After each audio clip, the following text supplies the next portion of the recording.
First item on our agenda is Mr. Eric Scott, Sunshine Coast Dirt Bikers Association. Welcome. And we like to keep our delegations to a little under 10 minutes, allow for a couple of questions, but your letter is quite straightforward, so I'm sure it'll go well. And when you're ready, you just push the button and I'll make it go on. Well, thanks for allowing us to be part of the agenda today. From the meeting the other day, we were asked to write a letter, so we did that and submitted it. There's been a few more updates since that letter was written, but basically we want to continue open dialogue and as to have access to that trail. It is the only access across the river at that point without and we just need to keep it open. You have the dirt bike, the motorcycle track up at the top there, and it opens up access to the other side of the trail network on the other side of the river. So we want to maintain that access. When the original trail was built and the signage that was put up, the intent of that sign for the dirt bike community was to keep quads off the trail, and that's the signage that's depicted on there in accordance with what we recognize through BCORMA. It didn't restrict motorized access. It was just the intent we figured was no quad access, and why the bridge is so narrow to restrict that. So we have some signage options and want to be able to keep that dialogue open, and I think through trail etiquette awareness and proper signage, we can create something that does keep it open to all users. And so I'm open to any of your questions. Good. I'll see if council has any.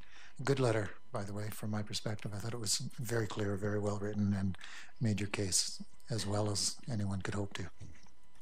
Thank you. Councillor Mueller. Yeah, thanks. If there was a staff member here from Trails and Parks, I might ask them this question, but since you're here, I'm just curious if there are any other choke points in from what I understand from what you're saying, is it's a choke point in the connectivity of dirt biking access. Is that correct? Correct, yeah. Are there any others in the district of Sechelt that are preventing access to the backcountry? From what I see is that there's a lot of access to the backcountry, and that's basically what we're trying to get at. There is. As far as choke points, continued ones, up through Chapman Falls, the access up through the BLT trail. In all honesty, we clear it anyway. I'm constantly through there with my chainsaw, clearing the downfall and stuff like that off those trails, amongst other members of the club. So we're in there working on those trails anyway. But that would be one other one where it shows no quad access, but doesn't technically restrict motorized access. So that would be one other one that we would look at as well. It's working with the Sunshine Coast Dirt Bikes Association. We're not looking to exclude anybody. It's just we want to make sure that everybody's included and we have access and we can educate everybody on the trail etiquette. The interesting part, as I said in my letter, I mean, especially with the dirt bikers, we're all carrying liability and we're all registered now. Well, we don't have a choice. So if somebody collides with a mountain bike and a hiker, it's not as clear as it is with us. Thanks. Any other questions? Councillor Inkster. It's good for you to come and speak to us. I was expecting a letter, but also speaking to it is important to give us a picture. Could you speak to a couple of things? One is the issue of the trail being torn up. You mentioned it in here. You said there's other tracks that are causing it, but obviously with the amount of torque that you can create, you can do these things.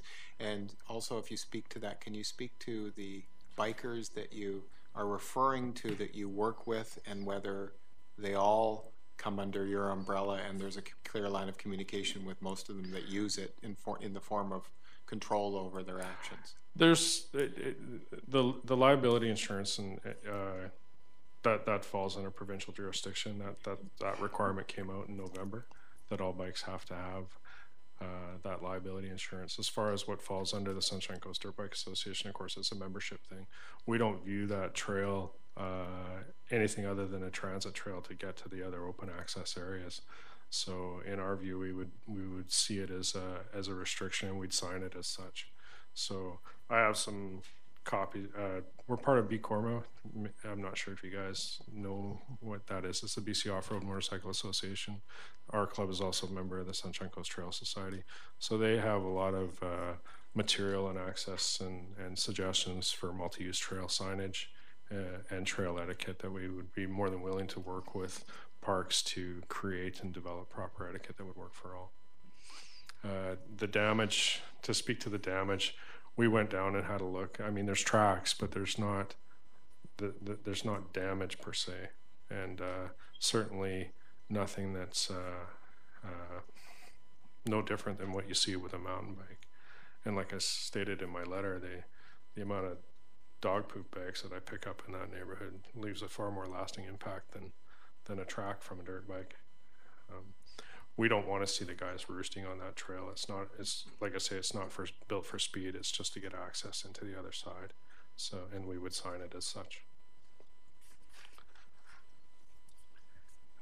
If you don't mind, a couple of questions. I'm not sure if I can ask this under the Charter of Rights, but based on it's an educational question actually. But what's the age demographic of your association? Well, I would say in the 20s into the 70s. Okay. Yeah. I was curious in terms of how easy it is for your message to be heard and then yeah. also be. Well, you have families like there's the family members. Just all my kids ride. I know a number of the other members have family members that ride. So it's the organization is designed around families and just getting them out and being healthy, right? So. Okay, we don't normally make decisions at a council meeting like this, but I really appreciate you bringing it forward for dialogue, and the request to keep dialogue open is certainly one we should and need to honor. I'm fully aware that the Sunshine Coast Trail Society is an all-inclusive society. It is about yes. multiple users and multiple use in the backcountry, and that bridge was both to improve access for all users, but to keep people out of the riparian zone. So I'm a little surprised it's come to us and that we're looking and listening to this evening. It tells me that communication before it got to council wasn't what it needed to be. Well, like I stated in my letter, that the access across the river before was right through the river. That's right. And so, I mean, at high water, of course, we couldn't access it, but at low water, the bikes are going through. And so that's when it comes to the environmental concerns, that's a greater issue. So all we're asking is that we don't close the door, that we sit down and find a solution. We have a number of solutions on trail etiquette and possibly some other ways that we can address this, just to make sure that we still have open access and keep it safe for everybody. And I think the bridge has been open for approximately 4 years now. Yes. So obviously we're not getting a flood of complaints in the first while, so it sounds to me like something happened that can be managed down pretty quickly. So thank you very much. If I see no other questions from councillors. Would you like some, I made some copies of some sign suggestions. Sure, that just for information, we'll take that, but this will be referred back to staff and then probably back in through the committee. I'm not sure where the policy was. I think it's an administrative policy. It wasn't adopted by council to the best of my ability or knowledge. So if it's administrative, we'll probably send it back in that direction. Okay, so we can expect some correspondence back from, perfect, thank you. And you can leave that with us. We can take a look at your signage. Thank you very much.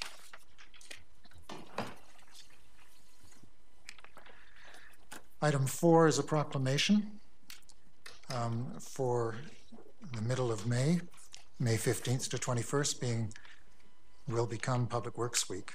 Whereas public works infrastructure, facilities and services are vital to the health, safety and well-being of the residents of Sechelt, and whereas such facilities and services could not be provided without the dedicated efforts of public works professionals, engineers, and administrators who are responsible for building, operating, and maintaining the public works systems that serve our citizens, and whereas the Public Works Association instituted Public Works Week as a public education campaign to, quote, to inform communities and their leaders on the importance of our nation's public infrastructure and the public works services, end quote. And whereas it is in the public interest of citizens and civic leaders to gain knowledge of the public works needs and programs of their respective communities, Now therefore I, Bruce Milne, do hereby proclaim the week of May 15th to the 21st, 2016 as Public Works Week in Sechelt. Councillor Inkster has his light on. Would you like to speak? No. I was asking because earlier today, in view of this proclamation, we wondered if there was any events or anything that the District of Sechelt may have during that week. One, either for councillors to get a better sense of public works infrastructure, which is part of what the proclamation is, or perhaps for the public. So if we can just take that on advisement, it's something we'd like to make sure people do actually recognize and learn during that period of time. And thank you for that suggestion and reminder this afternoon. Item 5, adoption of minutes of previous council meetings. We turn to the minutes of the 7 p.m. regular council meeting of April 20th, and a motion to receive.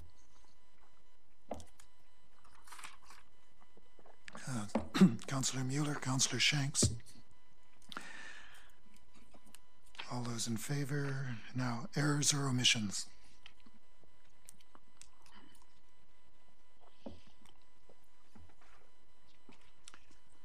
Any errors or omissions in those minutes? Any? Well, we'll do business arising in a while. Someone to move adoption of the perfect minutes as received. Councillor Seegers, Councillor Lutz, all those in favor, and that's carried. Business arising from those minutes? Any business arising? Councillor Seegers. Thank you. Page 11. Halfway down the page, number 4, with regards to the drag racing rain dates. Yes.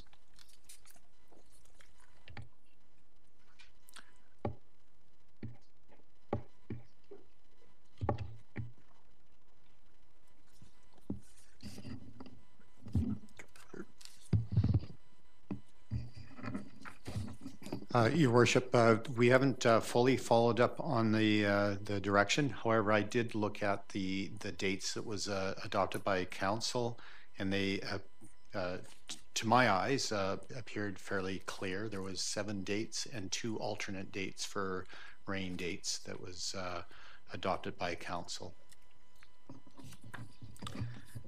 Meaning the alternate dates were not actual dates. They would only be used in the case of a rain delay. Is that getting close to the question you had, or do we need more confirmation? Okay, we want that more fully explained. Any other questions? And I do note in passing that the minutes weren't quite perfect, but I'll mention that later too. One of the words was too strong. Any other business arising from those minutes? Seeing none, I'll move on to item 7, which is our committee and minutes and reports, and the first being the summary of recommendations of the Planning Community Development Committee meeting, pages 25 and 26. Motion to receive, Councillor Shanks and Councillor Wright. Any recommendations that need to be pulled? Any errors or omissions in those? Then a motion to receive, and Councillor Seegers. Thank you. I guess this would be a question through you to our corporate officer. On the front of the minutes, it has present those who were sitting up front here, and Councillor Wright then was in the audience in the gallery. So I'm just questioning whether or not he should be mentioned as in partial attendance at the meeting or not.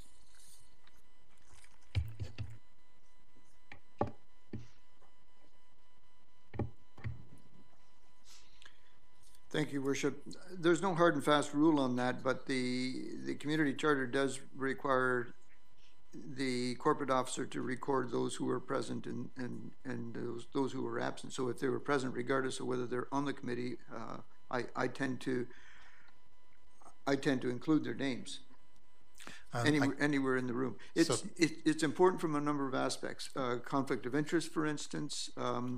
if there is future consideration of a matter, one has to know whether one was present for the discussion. So there's a number of reasons for it, but it's better to err on the side of caution and include any member of council who was in the room at the time, yes. So the question, just for an example, the next one we look at will show that Councillor Shanks was present, but he's identified as present as opposed to also present. And is that just about location? No, that's just because at this point in time, someone asked me how I would prefer to have them recorded, and I said my preference would be also present when they're not a member of the committee, and that will become the custom from now on. And I think that makes sense. So now we'll know that also present means. And in the case of an ex officio who happens to be in the room? Ex officio, the mayor, for instance, yes, no, we would record that you're there. But that would then be as present. Yes. Okay. Just curious, because every once in a while I do drop in. Mm-hmm. Okay. No. Anywhere in the room means also present. Okay. Motion to adopt recommendations 1 through 5. Councillor Seegers, Councillor Shanks, all those in favor? That's carried. Moving on to the next item, 7.2, which is a summary of the recommendations of the Public Works, Parks and Environment Committee. Motion to receive. Councillor Wright, Councillor Seegers. Anything to be pulled on that, or any errors or omissions? You want to pull recommendation number 9. That was based on where it sits, past the rest. Recommendation number 9 will be pulled. Is that also coming on 9 and 10? 9 through 10. 9, 10, 11, and our second 10 and 12. Okay, so a motion, if there's no others to be pulled, a motion to recommend and adopt recommendations 1 through 9, and 1 through 8. Councillor Seegers, Councillor Wright, all those in favor? It's 1 through 8. Okay, moving now to recommendation 9, which is user fees for electrical vehicle systems. It was defeated at the time, so in fact it doesn't normally come forward. We have number 10, which was an amendment, which was amended and then carried as number 11, which simply says to bring it forward to council. And then we have number 10 with an amendment as well. Let's go back to the top of page 29, which is recommendation number 9, because it speaks to both levels of charging, and that's probably the easiest one to look at. Could I have somebody move recommendation number 9, that council directs staff to amend the application and copying fees bylaw to allow user fees to be implemented in all electrical vehicle chargers to recover partial costs, etc., etc. Councillor Lutz, Councillor Shanks. Okay, for discussion who would like to? Councillor Inkster. Just wanted to speak generally to this topic as to why it came in this form. There was a great deal of discussion on this issue at the committee level, and as chair I was uncomfortable with the minimum charge, but okay to allow the higher charge to come to council as a motion for further discussion. The overall philosophy that was debated was whether there should be a subsidy for electric vehicles versus no subsidy from the taxpayer for the electric vehicles. The argument being on one side that it was an environmental statement that deserved some form of subsidy, and the counter argument being that the cheap use of the resource wouldn't necessarily warrant some form of subsidy. So that was the two arguments being presented, and 2 were on one side and 2 were on the other. Thanks. Okay, that's clear. At least we have an odd number here at the council tonight. I have a question. I don't know if anyone will be able to answer it this evening, but in the committee report from staff, it indicated that the charges, the electrical use thus far had been the equivalent of keeping 7 point something, I thought it was 7.3, I don't have it in front of me, but 7 point something tons of carbon out of the atmosphere. And I wondered to myself as I read that what the, can't remember the name of the carbon offset would be for 7 tons. And I think when you take an airplane trip, it's an awful lot less than $5,000. But does anyone know what the carbon offset would be for a ton of carbon? And I'd look to the community if anyone in the gallery could help us. Okay, that would. Isn't it $35? In which case, 7 tons per ton? Yeah, per ton. $35 per ton, I believe. So this would be under $250 that we could offset the same amount of carbon with a $250 fee. Okay, that's one of my questions. And the second, I guess, just there will be other discussion. As I look at this, I think there's a couple of things we want to look at. Of course, we want to support green initiatives and encourage people in a number of ways. Making chargers available is one of them. When we decide to intervene in the market decision and change the pricing formula for various options for individuals, their adoption of one form of transportation or another is actually skewed in ways which may not be sustainable or supportive of what we want. So we have to think carefully when government actually subsidizes or changes the price mechanism in a market system, because you're actually shifting the entire discussion from where it needs to be to something else. So I'm actually not in favor of, my preference would be to see us charge for the use of at least the basic hydro charges on this. The second question is, we have to always ask ourselves, who in politics, who benefits? Where does the money go? And in this case, we need to think through how many electrical vehicles there are in travel, tourism. I did see somebody from Ontario charging up just last week, and I talked to them for a while. Sorry, I'm not close enough to the mic.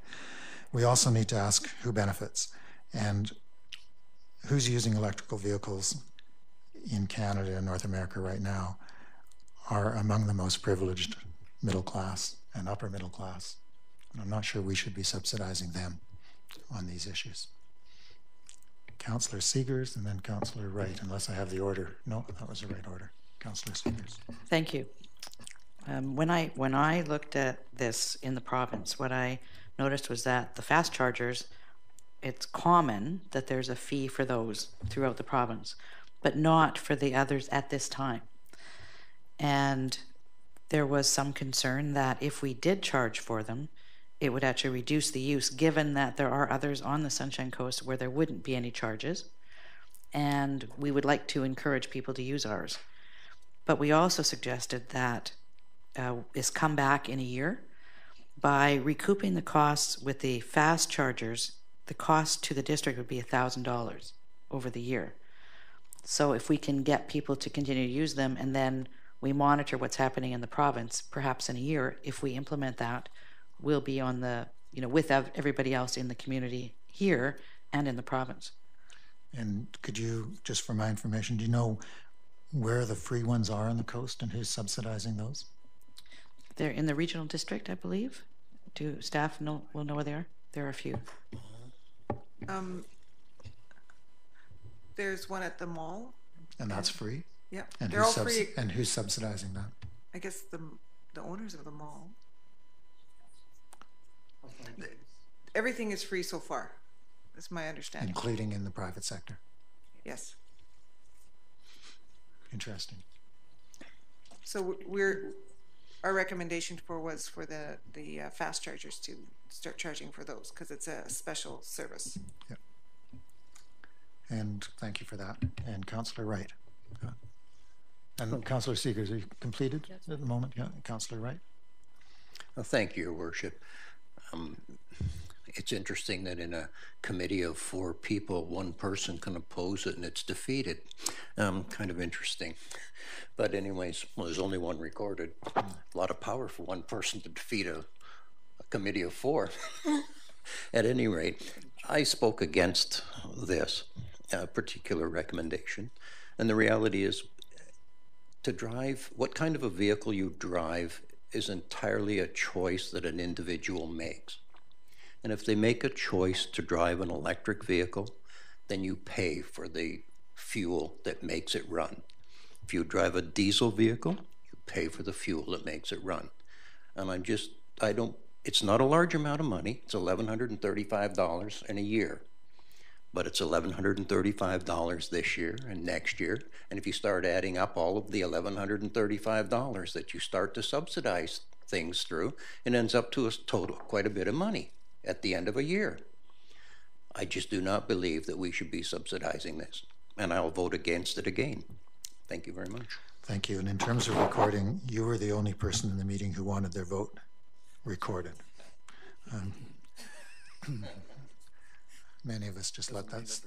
Yes, yeah. Any further discussion? Councillor Mueller.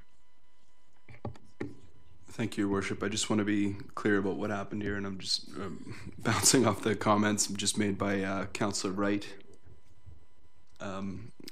What was the motion that you would have liked to have voted for? Is that a motion that?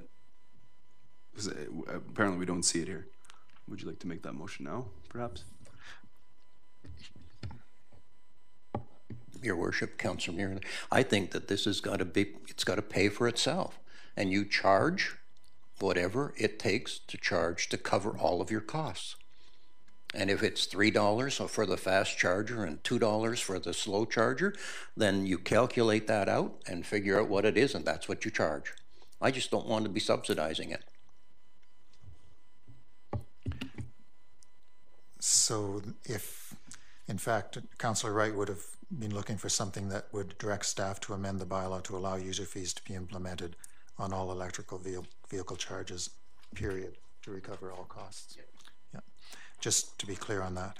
And just in passing to staff, if we went to a full cost recovery and there's a free charger less than 5 meters away, could we convert this one for scooter use? Which I would subsidize.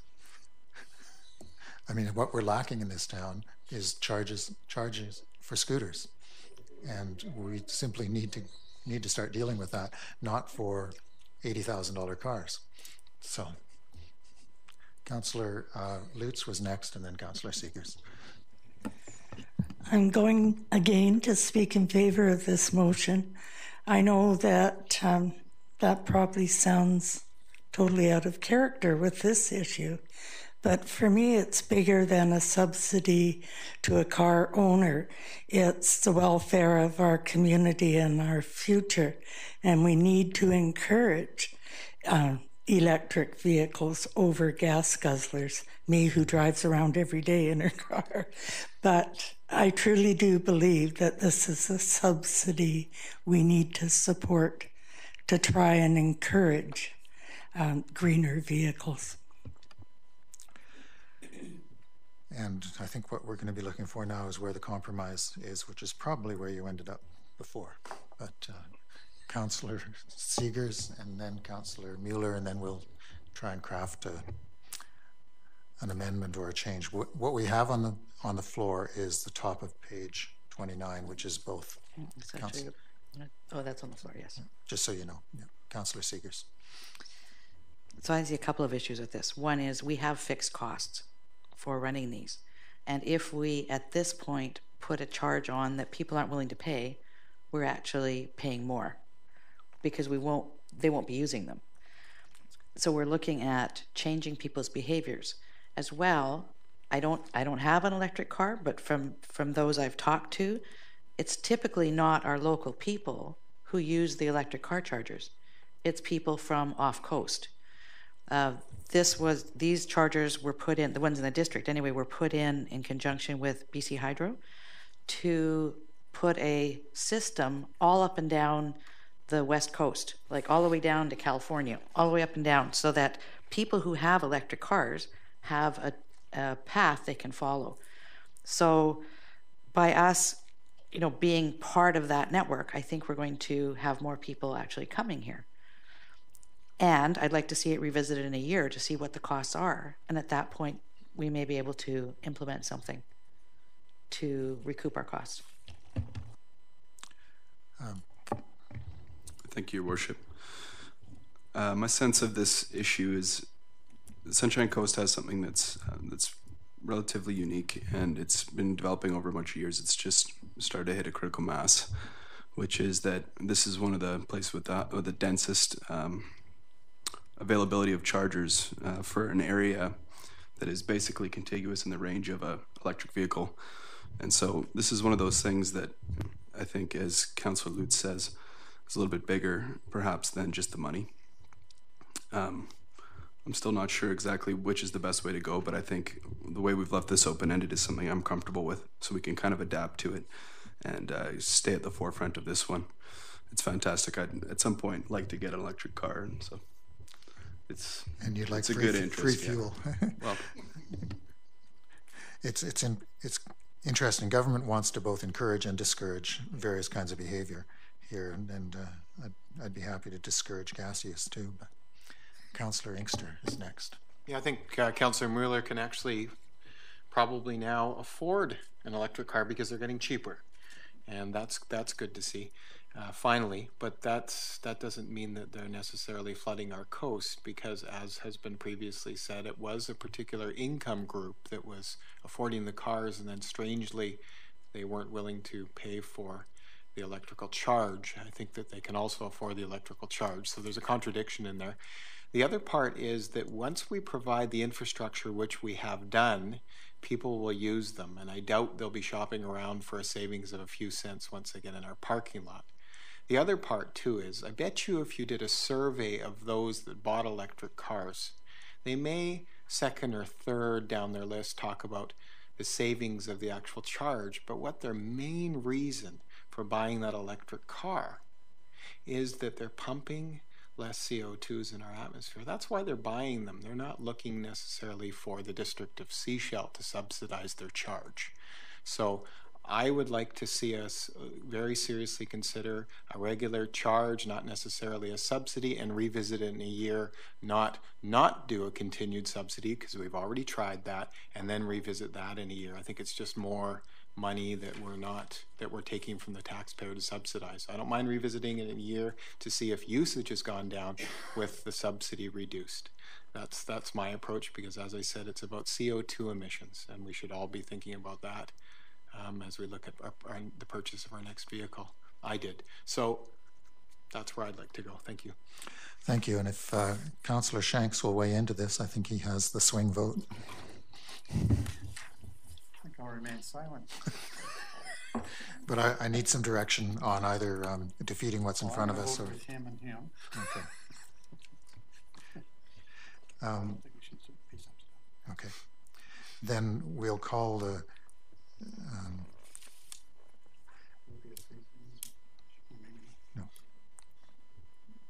the motion in front of us is that Council directs staff to amend the application and copying fees bylaw number 333 to allow user fees to be implemented on all electrical vehicle chargers to recover partial costs by charging 25 cents per kilowatt hour with a minimum of $1 for the level 2 system and 35 cents per kilowatt hour and a minimum of $2 for the EV fast system, with the intent that as the use of the EV charger networks grow, full cost recovery would be achieved in the future. So it's a step towards full cost recovery.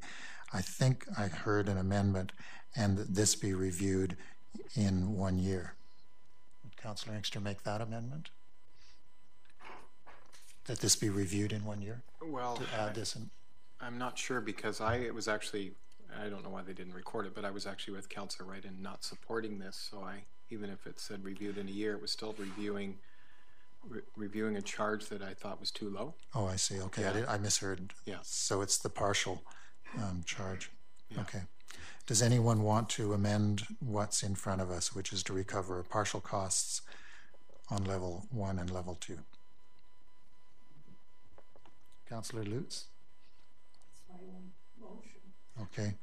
No, it's in front of us now. So if there's no amendments, we can just call that question. I was just trying to help Councillor Inkster's sense of review. So all those in favor of what's in front of us, which is a partial recovery on both systems? And all those opposed? So that's defeated as a partial recovery. And any other motions to be entertained on this, or should we just move on? Councillor Seegers. I'll move the recommendation 10 at the bottom. Okay, which is free use for the slow system, partial use, partial charge for the midway one, and bringing it back in 12 months. Anyone to second that? Councillor Mueller, thanks. Discussion of that option?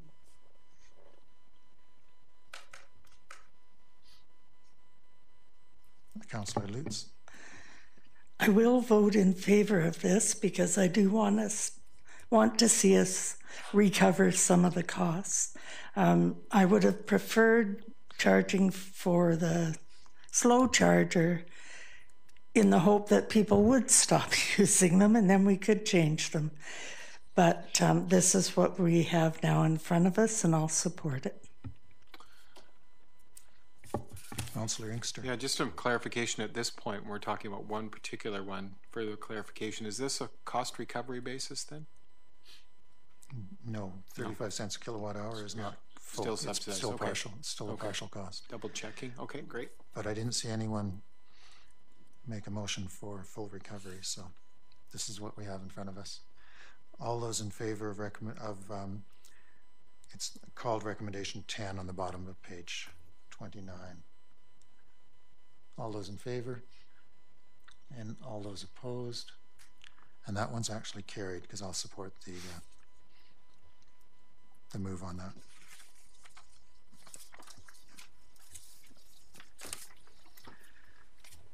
We have recommendation 12 on the back of that page, which we missed in all our excitement of looking at partial views.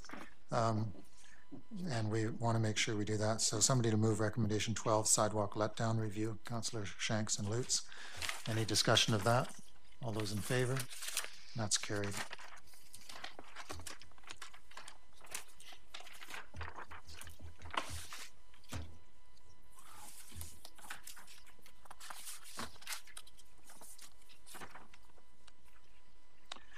Moving to bylaws 8.1, the public hearing report for the Westbrook by the Sea, Clayton Family Lands Limited Rezoning, page 31 to 113. And first, a motion to receive the report, Councillor Lutz and Shanks. All those in favor?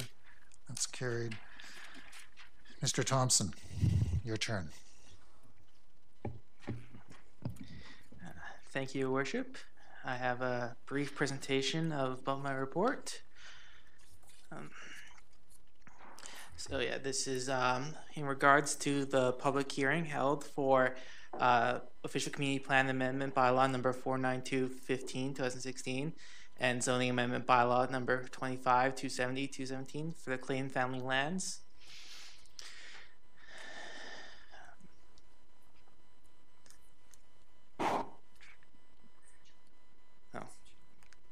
Turning it on might be work. Yep.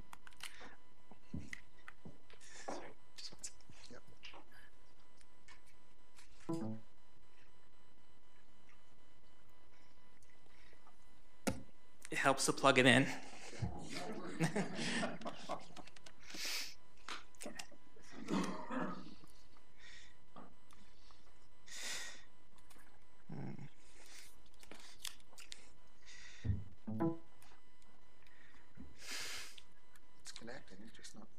Oh, there we are. So these amendments are for these parcels of land.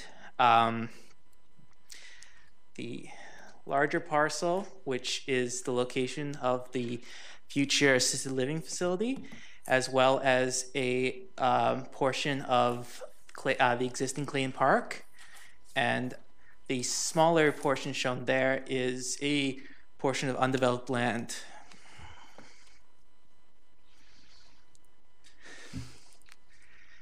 To go through the recommendations, that council confirms the consultation with persons, organizations, and authorities has been early ongoing, is now concluded for official community plan amendment bylaw 49215 2016 Clay and Family Lands, and zoning amendment bylaw 25270 CD 37 Clay and Family Lands. So the consultation process included a referral to internal and external agencies, a developer information meeting, written submissions from the public, and a statutory public hearing, which are all included as attachments to the report and are quite long and detailed.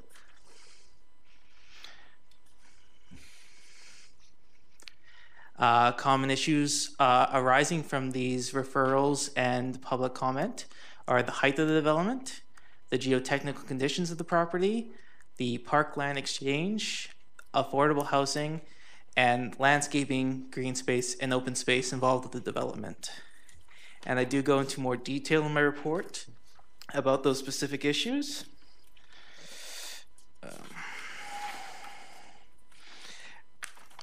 So, is there any further questions?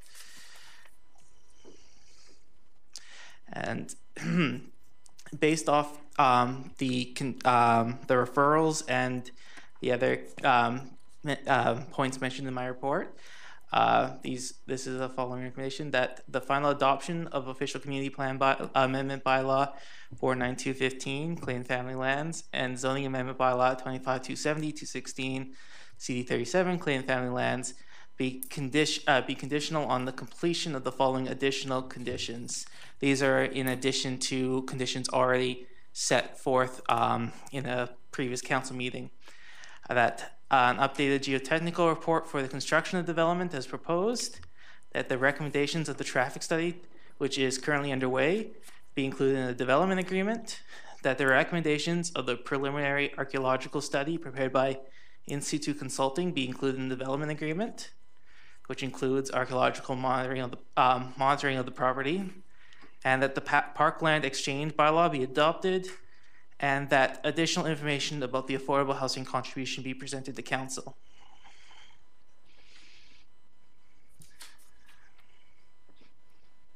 And this is the list of the conditions of adoption that were previously adopted by council.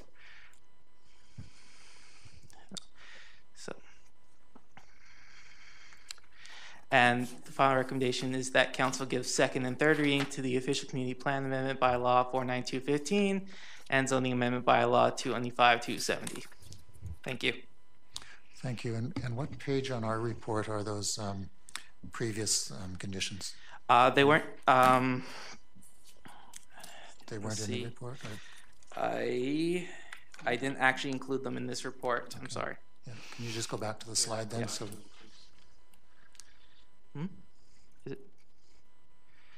Is it? Yeah. So. Thanks. Another electrical vehicle charging station. Will it be free? Yes. You gonna pay for this, Tom? It's continued use. It's the charges afterwards. The station's easy. I'm going to use the freeware at this place. Yeah.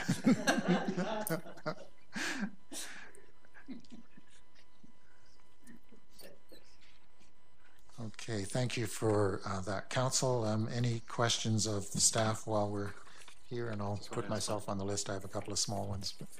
Councillor Inkster. So I just wanted to ask, so the development designed a 2.5 meter wide and paved walkway along Central Coast Highway? That would be front. That's interesting. So where would that would be on this side, obviously? By the base of the wall. By the base of the wall, the Great Wall of Seashell. Yeah. So then how far does it go? And how far does it come back? Or just the property?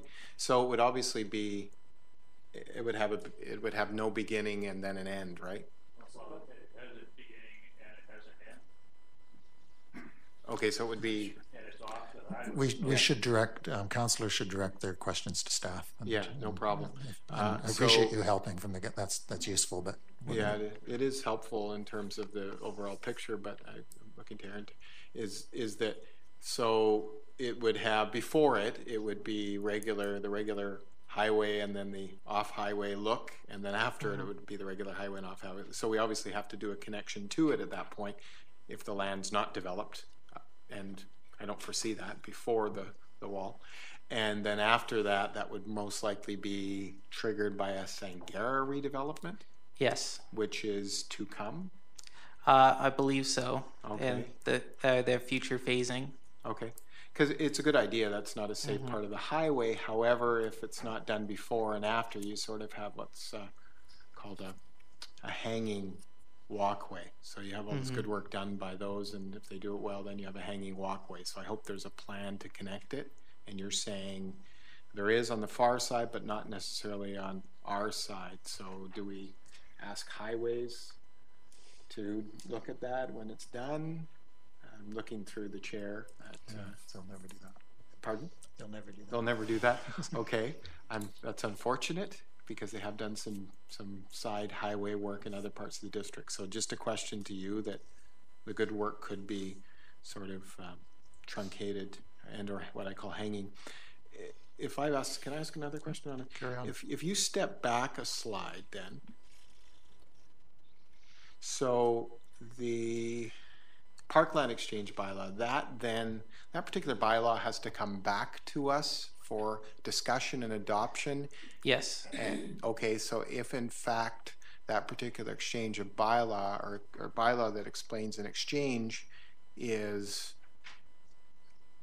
not acceptable to council because just let's say then that causes a problem with the overall passing of the overall development passing? Yes. That would require us to change this bylaw as proposed, which would trigger another public hearing. We'd have to go back. And a redesign of the building. And a redesign of the building. Yeah. Okay, so so the Parkland Exchange, that's a particular issue regarding of course, an exchange of Parkland one for the other, and some discussion about accessibility and use and stuff like that, and continued use of that land. So what I would suggest is, as that comes forward, then that you work closely with the developers to make sure that that particular piece, because it's parkland and it's for 100 years after this, that it's done properly as it moves forward. Through you and whoever's listening. To you and yeah. Okay.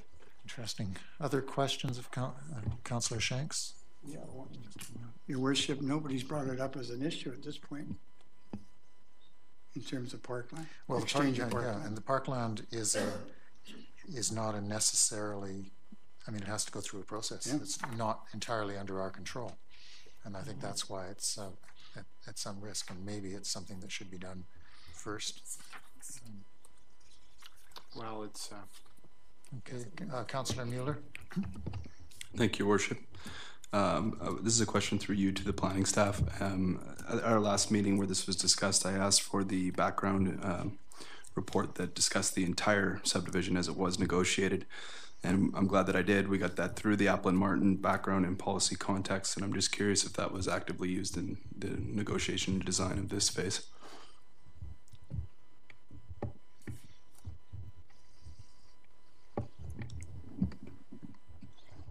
The municipal planner had that background information, but it wasn't up front in the discussions. One of the reasons why I asked is that there are some specific things in there that that I think, just for some general comments for the entire area, but more specifically to this one that related to the connectivity of trails and a public meeting place that was in the original application but have since been removed. And more generally, that it's a very great document if you get a hold of it. Discusses kind of the large scale picture of what that is meant to be, and since it's one of the largest infill areas in Sechelt, it's important that we follow that.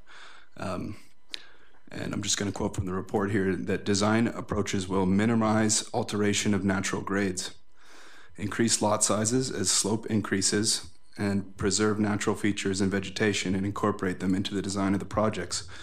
Also specifically listed are tree buffers along Highway 101. So I think it's really important for us to look at that. The Upland Martin background policy context really did provide a clear-cut vision of a livable community. I think it's good business to go ahead and really follow that as the phases increase. And also, it specifically states in there that these things now's the time to deal with them at phasing is when we deal with them. So that's now. And so let's have a look at that. Thank you for that, Councillor Mueller. If I don't see any other lights on, I'll raise a couple of. Yours is on? Yeah, it's been on. I know. I was going to continue after Councillor Seeger's actually ahead of you. Okay. Thank you. Top of page 32 in our package. And it's E there up on the screen. It says that additional information about the affordable housing contribution be presented to council. So that's what we're presenting now. But if you go to your other page, the one with all the ones we supposedly passed before, right there at the top, it says secures 0.2 hectares of land in lieu of units of affordable housing. So have we passed that? I also saw something somewhere about $10,000 as an affordable housing contribution. So what are we passing? Are we passing that, or are we passing what's in our package now? That's one question. So this was already passed at the February 3rd regular council meeting. So that is already a condition of adoption. And these, which are included in the package tonight, are the new additional conditions. And I believe it was at I'm trying to remember exactly which meeting it was, a recommendation that I feel there was a lack of clarity with what the level of servicing would be done on that donated parcel of land. So you want to have that information clearly presented to council as a condition of adoption. Okay, thank you. Also on page 32, it talks about 16.8 meters. And in your other numbers, there's like 14 point something. Mm-hmm. Correct? If you go to the next page and what we've already passed. We're on page 32. Page 32 of our agenda package. And we're looking at the section under proposal where it says 16.8 meters. Right, and in there it says 14.5, right? Number 3 at the bottom, III, right? Mm-hmm. Okay, so we've done the 14.5 because that wasn't referenced in the package that we have in front of us tonight. Mm-hmm. So we're at 14.5. Thank you. No. Mike, Mr. Rance. Mayor and Council, the proposal came in at 17.5, and the staff recommendation was that typically 4-story buildings are 14.5 meters measured from a natural grade. However, this particular project has 2 meters of additional floor height in the first and second floors. So we did bring them down from 17.5 to 16.76, and the bylaw reflects a maximum height of 16.8. Which begs the question of if council passed a resolution in February of 1 year with a maximum height, and then staff changes it at some point, but doesn't actually bring us a full explanation of why council would rescind one of its decisions and then go forward with a new one. So in terms of process here, I'm not even sure under what mandate or authority did you have to negotiate anything outside of the council pullback to 14.5. That's a question partly to the Director of Development, but also to the other side of the room in terms of mandate and authority to overturn a council resolution. Mayor and Council, at the January 27th Planning and Community Development Committee, we did explain the goal of the of the 14.5 and bringing it down from 17.5 to 16.76, and the height of the ground floor and the second floor. And I guess maybe council didn't fully grasp that. One's 9 feet, three full meters different, and one of them is not even a full meter, 0.8, 0.7. I'm actually more worried about process than anything. Although I am worried about height. I'll get to that in a few minutes. Next on the list is Councillor Inkster. Yeah, I think it's the ground floor, the public use portion of the building, and the ground floor height that they were looking at, which causes the overall building to be higher. I think that's what it's in reference to, but there is a process discussion as to where council was on that. In reference to the earlier comment about the concerns over parkland, and it not being one that's been heard before, it actually was brought up by Christine Kowalik and family, Melanie and Peter Wells, Denise Clark Ames, and Peter Wells again in another letter, and others. So I just wanted to mention that too. I think the councillor who mentioned it was the process that hadn't been identified, the process for exchanging parkland, the fact that it would have to be a separate bylaw that would actually and may or may not, because it's out of our control, may or may not be triggered. Okay. So yeah, we knew parkland had always been a discussion. Yes. If I can, Councillor Seegers, and then I'll speak for a moment. Okay. If I can speak on this for a moment, I'm really quite mixed with what we have in front of us. On the one hand, it's the content of the housing is something we want to see. There's no question of that. And I think councillors would agree that we want to see more and better seniors housing, though I'm never quite clear on this particular one, whether it's independent living or assisted living or supported living or what those differences might be. And I think we need to be really clear on that. However, I am concerned that the process of two things. First, in terms of the height overall, which was identified as a very strong concern all through the public hearing and previous times and in council's earlier resolution, then when you come to the analysis of height, the analysis is 2 sentences that says if we change the OCP, the height won't be a problem. That's actually not addressing the concerns about height in any substantive way. That's simply telling us we don't have to concern, we can dismiss them because we can change the OCP. So I look to staff reports to lead council to understand and mitigate the concerns that are raised in public hearings. And I've said this before, and I'll be saying it as long as I'm here until the reports come in that really reflect these are the concerns, this is how they're dealt with. This is a concern about traffic, and this is how it's dealt with. Geotechnical and traffic I'll leave for tonight, though I am anxious that they be comprehensive and that the geotechnical, we've learned from previous experience in the district that it's not simply good enough to have a geotechnical report with those recommendations included in the development permit. We've found that councillors need to read more carefully to see whether the overall geotechnical is going in the right direction, even if engineers say, oh, just do this, this, and this, and it'll be okay. So I'm concerned about height. The other thing that I am concerned with, and this is a question to council, and it follows on Councillor Mueller's question, and on the letter in page 105 from the neighboring landowners and developers. If you spend 7 years in a public process negotiating on an overall plan, and if this was between businesses and the district, I assume that it was a negotiated outcome, then coming back 3 years later to say, well, I really didn't like the negotiated outcome, I want to change this part of the phase, is something we have to look at very carefully. There's a lot of interests at stake who made investment plans and made their plans based on the assumption that they had reached an agreement on how something should go. And I want to, just as a way of example to councillors, we're dealing with another project in East Porpoise Bay that has 5 different components and phases to it. Imagine that we adopt that while we're in council because of the particular configuration. We think it's a good configuration. And then they build out the waterfront area and they build out the small lot area, and then come back to us and say, well, we really aren't going to be able to do the educational component, and we're not going to be able to do the agricultural component.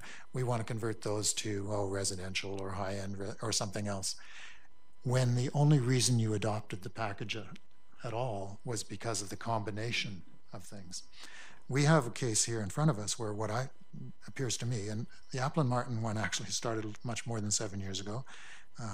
It started when Joe Calenda was still here in my first era. But it was done more recently. It was adopted in 2012 under Mayor Inkster's council. Some of you were on that council. And I assume that it was an outcome that was meant to give certainty to the business interests involved to move forward and for people to come in and purchase in those areas. So if you take that certainty away, you want to think very carefully about that. So that's my great dilemma with this. I don't know how to answer the questions that are raised in the letter from the Swarnies. And I'd look to council, if you're going to support this, to answer those for me so that I can see how we move forward. I would like to know why this project couldn't be even a few meters, 50 meters, 100 meters, to pick up on something Councillor Mueller mentioned in terms of the natural configuration of the site. That bluff is actually one of the significant geological and geographic features in the area. It's going to be destroyed. I'm not sure if that's of any great value to the community. And the first phase of that development doesn't give anyone strength and confidence in the care and concern about natural features compared to other developments on the coast. So those are my thoughts. I'm very uncomfortable with this as it is, and I'm not quite sure where to go, because I want the project in many ways. The 116 units seems good, the housing amenities all seem good, but the location in and of itself and the impact on the overall plan for the area, and in that case the investment of everyone else who's been involved, concerns me a great deal. Councillor Seegers and then Councillor Inkster. Thank you. A couple of those concerns I think are raised throughout this report. On page 33, the Advisory Planning Commission, in one of their recommendations to council, when they reviewed this, was F, where it says a landscape buffer is provided wherever single-family residential abuts the development property. And I know that the abutting property has a buffer, but that's for that property. There isn't one that's put in on this property. So I know that that was a recommendation to staff and to council. So I'd like to see that one addressed. Page 38. This is a question through you to staff. Talks about a process. This will be the third last bullet at the bottom. It says a park exchange bylaw. It says once we receive the exchange plan, our legal counsel prepare the exchange bylaw. The bylaw requires approval of the electors as defined in the community charter. So I'm wondering, what is that process? What's actually going to have to happen? To Mr. Vanderwolf. Thank you, Your Worship. Yes, I've laid that out in writing for the planning staff. It's fairly extensive. There's two processes that could happen. Either it's an assent of the electors vote, which you could do either as a standalone, what we commonly call referendum, or combine it with an election if there's an election close by, or you can do the opposite, which is called the alternative approval process and what used to be called counter petition.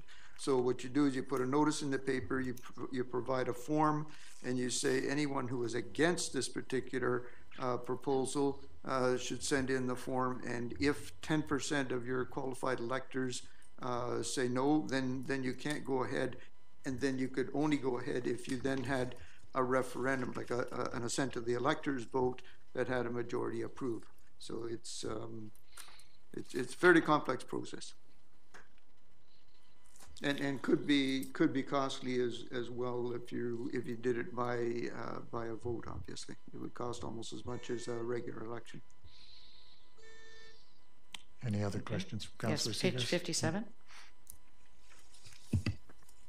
I believe this came from planning staff. It doesn't indicate who actually provided this. I believe it's planning, or it could be engineering.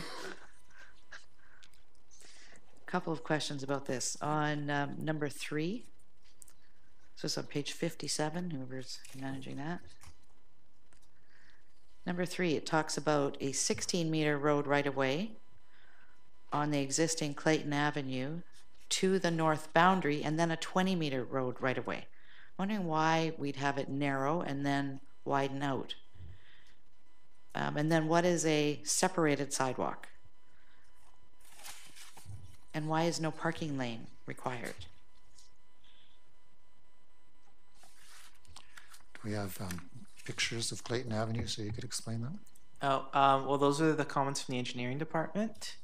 I don't know if we have any pictures about that, but yeah, separated sidewalk is where there is a tree or grass buffer between the road and the sidewalk.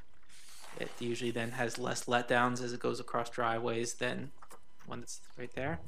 I don't know why the engineering department, I can't speak to why the engineering department made the other recommendations. I think some of the diagrams come in a couple of pages after that, after page 80. I don't know if they're helpful. Yeah, I don't understand why some of these recommendations are the way they are in here. And whether they've been adopted or whether they're just recommendations. Yes. Is another question. And then I had concerns about the letter as well that you referenced. I did read the report, so I have some concerns about what do we do with this? Yep. Sounds to me like we're not quite ready. Mr. Vance. Mayor and Council, these conditions would be included in the servicing agreement. And the reason for the different standards of roads is the roads provide differing levels of service. A collector versus a local versus another lower standard.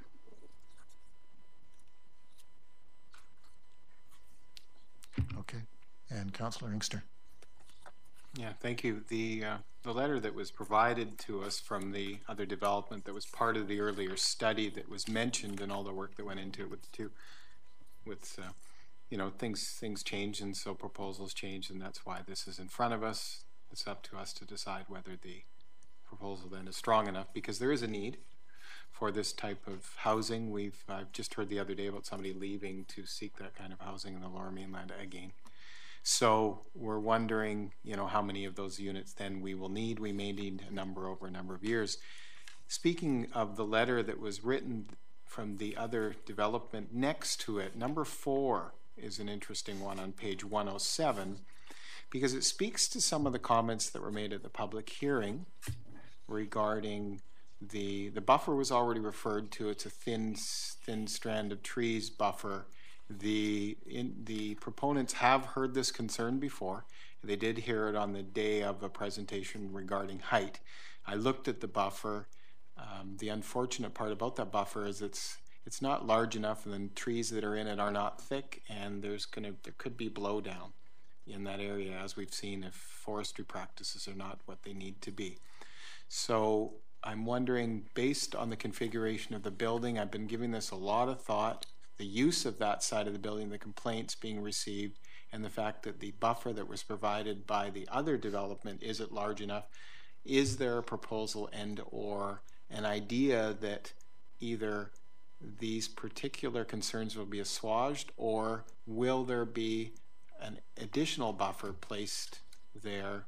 I don't know what it would be, perhaps a treed and or gardened berm to deal with some of these concerns. The fact of the matter is it's quite a lengthy, close to 100 meters long. So, you know, but it's a service entrance. The counter arguments are that there won't be that many trucks, larger trucks coming in that often. but because we've put a little bit of some commercial activity in a residential zone, is it too much, or would it be akin to larger trucks in residential zones, such as moving trucks that have to come in and back up, or is that considered too much? So I'm kind of looking as this sort of, because it's kind of organic, as this development, whether they would meet those concerns and come up with a different way of orientating the building to move away from that particular zone being right up against the existing development, and or looking at a buffering mechanism to take the sound right out of the equation in terms of deflecting it and or creating a situation where it just doesn't get there. So I just wanted to bring that up in terms of number 4. Everyone sees it, everyone's read it. It's fair comment, so how do we deal with it? Thank you. Thank you. So what I've heard this evening are concerns from a number of councillors regarding height, buffer, noise, site location, and i.e. in terms of the building footprint on the site because of the potential for buffers. And from my perspective, and I think I was the only one who was concerned about the actual location as it fit on the bluff and the knoll that we're looking at, which tells me we probably need this to go back to staff and look for a motion to refer it back to staff for further discussion, taking into account what we've heard this evening. So before we look for that motion to refer back, I'd like to know if there's any other comments. I saw a couple of lights going on because we want to make sure that staff knows exactly where we're heading on this. Councillor Seegers. Thank you. Bottom page 38. Sorry, bottom page 98. Sorry, 98, not 38.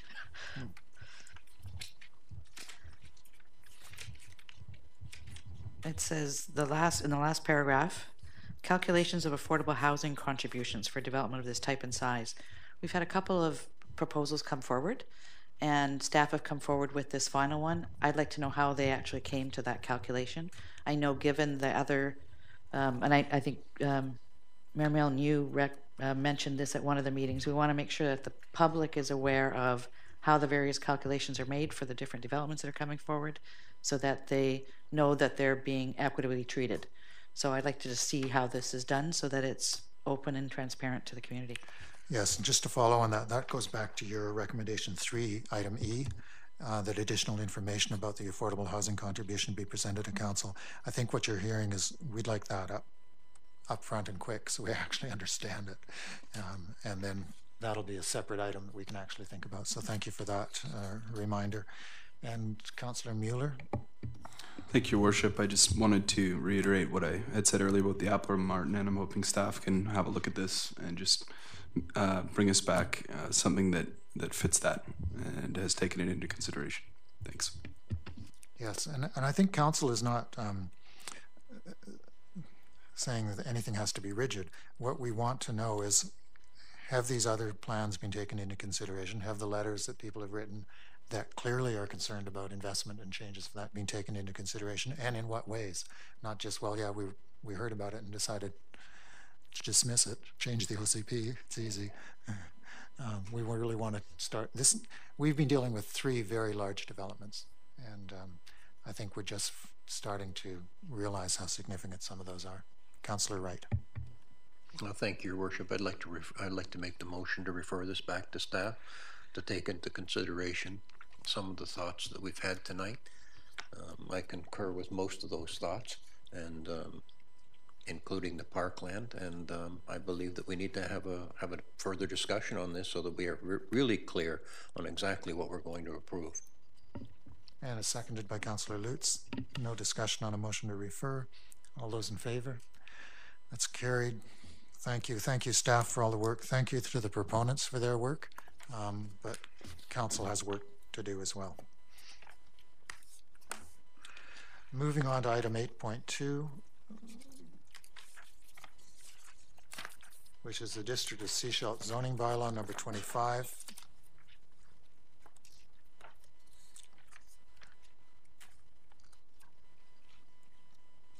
And this is for first reading, so it can be referred to public hearing.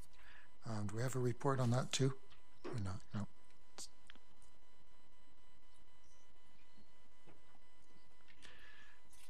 Motion for first reading of bylaw number 25273, 2016 Lister, a bylaw to amend District of Sechelt zoning bylaw number 25, 1987 by rezoning a property at 1680 1680 Field Road from R3 to a modified C4. I think this report came earlier. Councillor Lutz, Councillor Seegers. Any discussion? And this will be a motion for first reading and referral to public hearing. All those in favor? That's carried. Thank you. Moving on to item 8.3, District of Sechelt 2016 tax rates bylaw. And this is in a report 128 to 133. First, a motion to receive the report from the manager. Councillor Lutz and Seegers, all those in favor. Ms. Clausen, I'd like to speak to the report on tax rate bylaws. And we did have a second handout on this. Yes. Let's get that.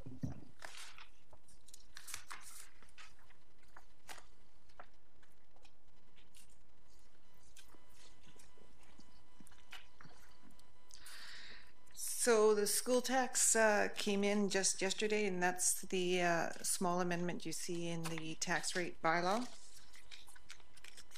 I have a short presentation, about 3 slides. We'll just quickly talk about the funding dollars, where they're coming from, how much the average household should pay, and how we compare to the other municipalities in our area or similar populations. Here we have 4 years worth of tax dollars received from several different requisitions or different funding sources. From the school tax, the fire department, the SCRD, the regional hospital, and the municipality. The blue line is, or the blue bar is 2016, and it goes down to 2013.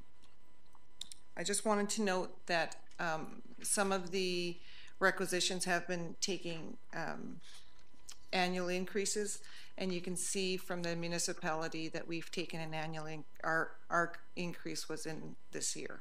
We've had 3 flat years, and we're taking an increase this year.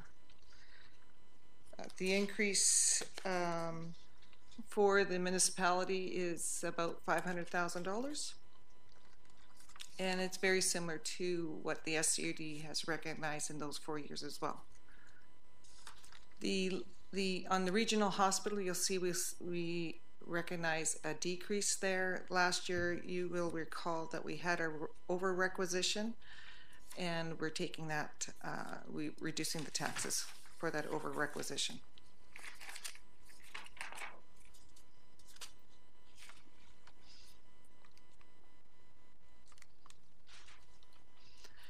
Here we have what the average household, which is about $412,000, is going to pay compared to 2015 and 2016. The municipal portion is about 49%. That will include the municipal tax, the garbage, and the sewer fees. The blue portion of the municipal tax will be increasing by about $44.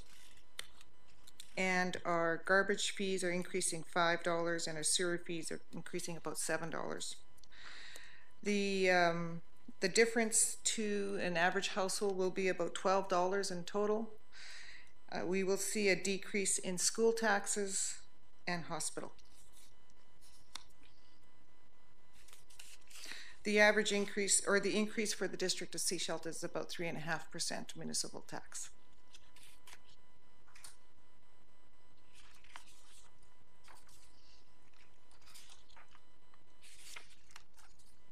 And again, this is our a comparison of municipal taxes for 2015.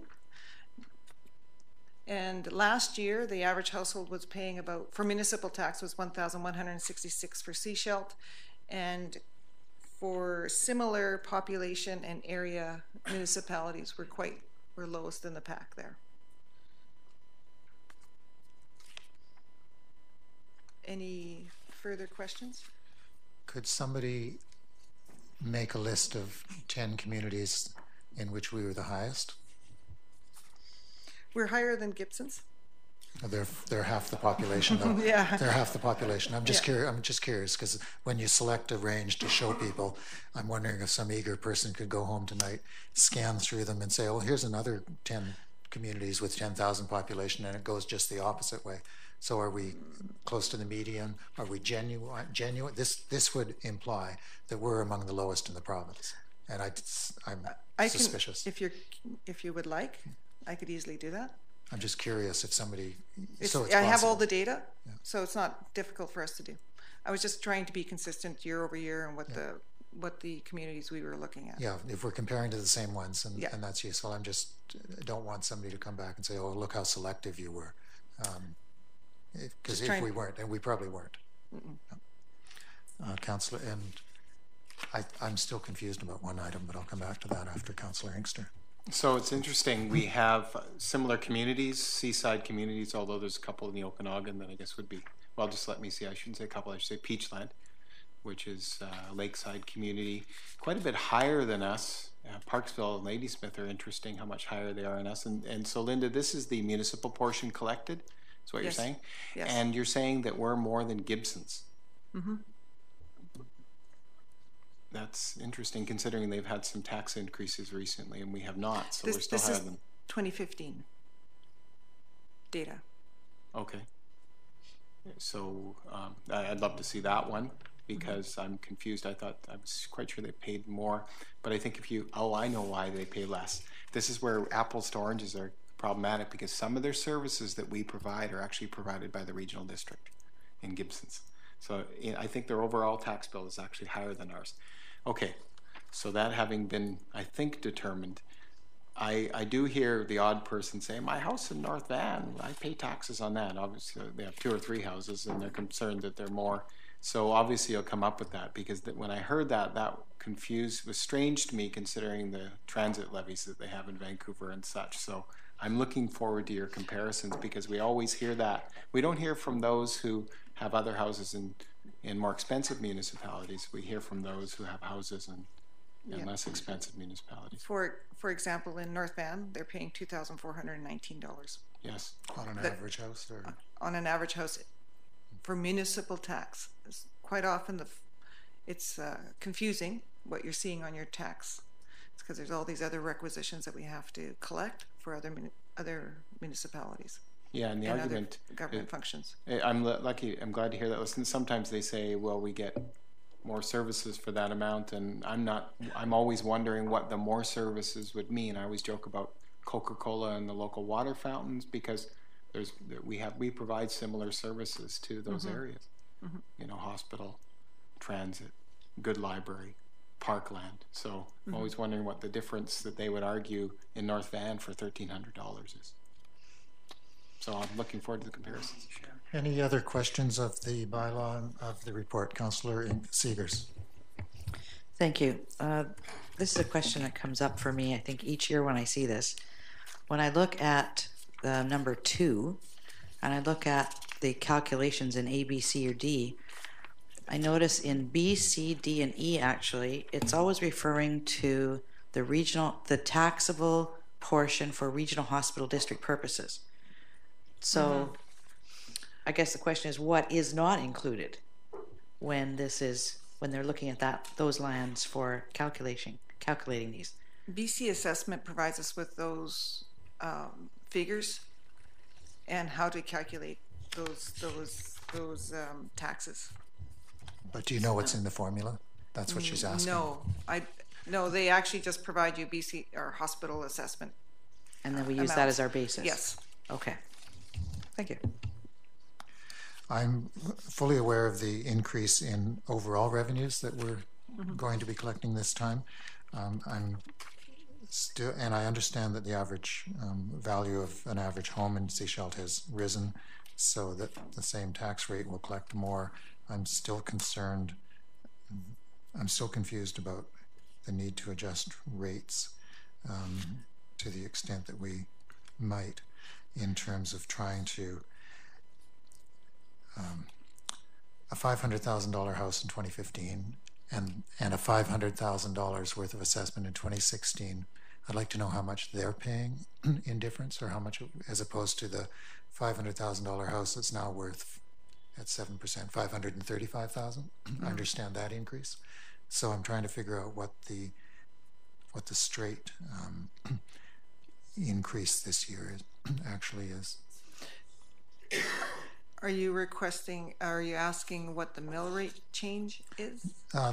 Yes, that might help if you knew exactly what the rate per thousand from, it's now going to be 2.93229. Yes. We increased it by 0.63.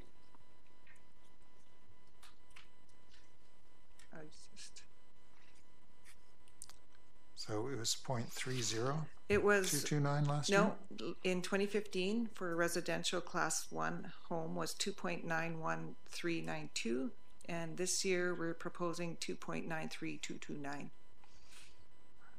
93229. Yeah.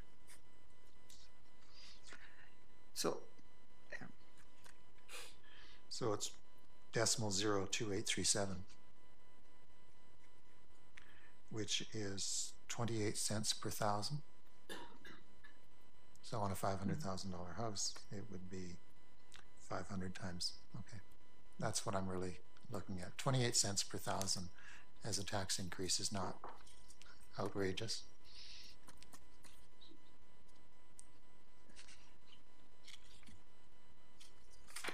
Okay, about $14 on the 500,000. About 14. Yeah. Mr. Stewart, it looks like you were. All right. Yes, George, Rebecca, I think it was 2.8 cents per thousand. 2.8 cents. Yeah. 2.8 cents. Getting our decimals right here. Okay, I'll go home and do that tonight. Motion before us, we have to do this before May 15th, and if there's no other questions, I'll look for a motion for the first reading. Councillor Inkster and Wright, all those in favor? That's carried, and we can do 3 readings tonight. Second reading is moved by Councillor Seegers and Wright. Any discussion at second reading? All those in favor? Any opposed? Didn't want to invite opposition, I just thought. And third reading is moved by Councillor Seegers and Councillor Lutz. All those in favor of third reading, and that's carried unanimously, I might say, or the records might say too. And thank you, Council and staff, for that. We'll bring that for adoption on.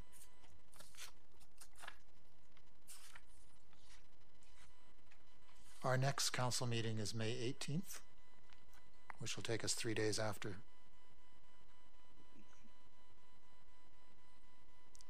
We can legally adopt it tonight, but I'd prefer not to. But Mr. Vanderwolf. Your Worship, there has to be 24 hours between third reading and adoption. Yeah. We have been in discussion about a special meeting, and I think we're going to try to, well, perhaps I shouldn't speak of what we're trying to do. I haven't been here for a couple of days, but we are trying to combine it with other events and have a very short special meeting to adopt this bylaw. Okay. Thank you for that. For adoption, bylaws item 8.4, which is the District of Sechelt Solid Waste Control Collection Bylaw number, and that's on pages 134, if we can find it. It's a long bylaw. We've had some discussion of it. And I'm looking for the page that has the adoption.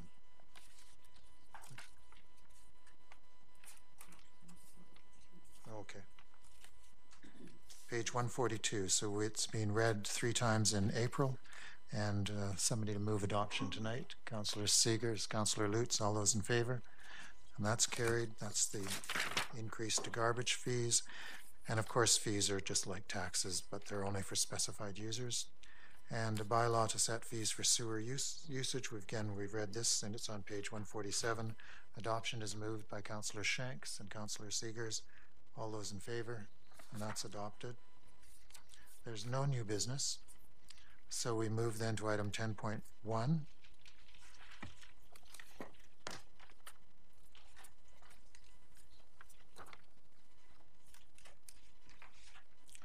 We had an annual general meeting of the Sechelt. Oh no, we didn't. These are for the dormant organization, Sechelt Recreation Services. Item 10.1.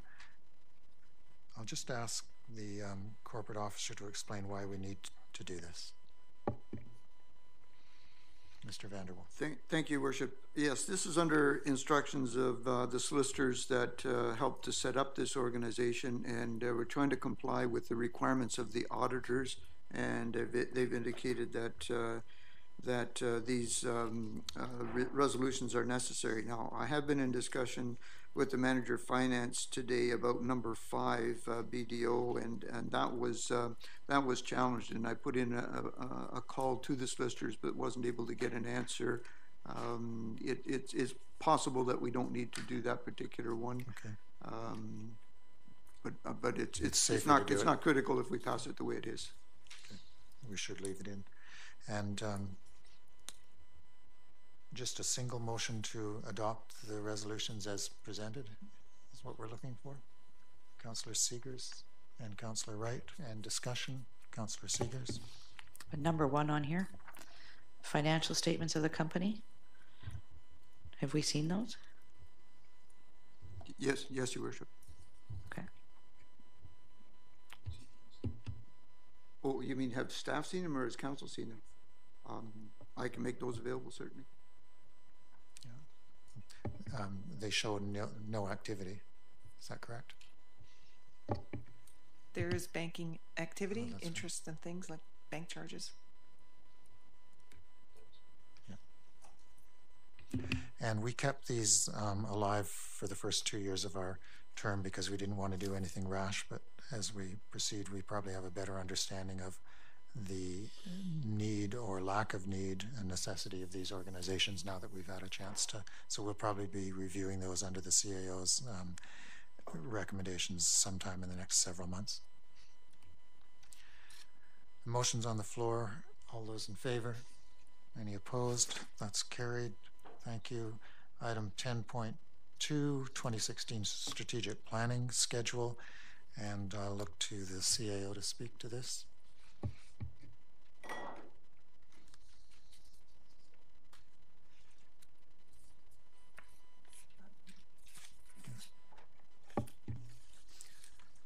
Thank you, Your Worship. There's a recommendation of an endorsement of this strategic planning schedule. I will state a couple things that are a little bit different than the norm for leading to a strategic planning session, and that is the first item of a sewer workshop. However, I see this as an information gathering in preparation for strategic planning because it's touching so many items within the community, including DCCs, the service areas, expectations and our understanding of the OCP, biosolids, the liquid waste management plan, and the role it has in sewer. And then the second step, also in preparation for the strategic planning, is a governance workshop looking at best practices and roles and responsibilities of council and staff, not only for strategic planning, but in a general sense. The motivation on the timeline, there is a tight timeline. The motivation is for our annual report so that we can reflect any changes to the strategic plan or in the annual report, which there is a reporting deadline for us. Thank you, Your Worship. Yes, and Councillor Inkster is about to say, well, the May 25th has council committee meetings. Have we thought through that one yet, how we're going to schedule these?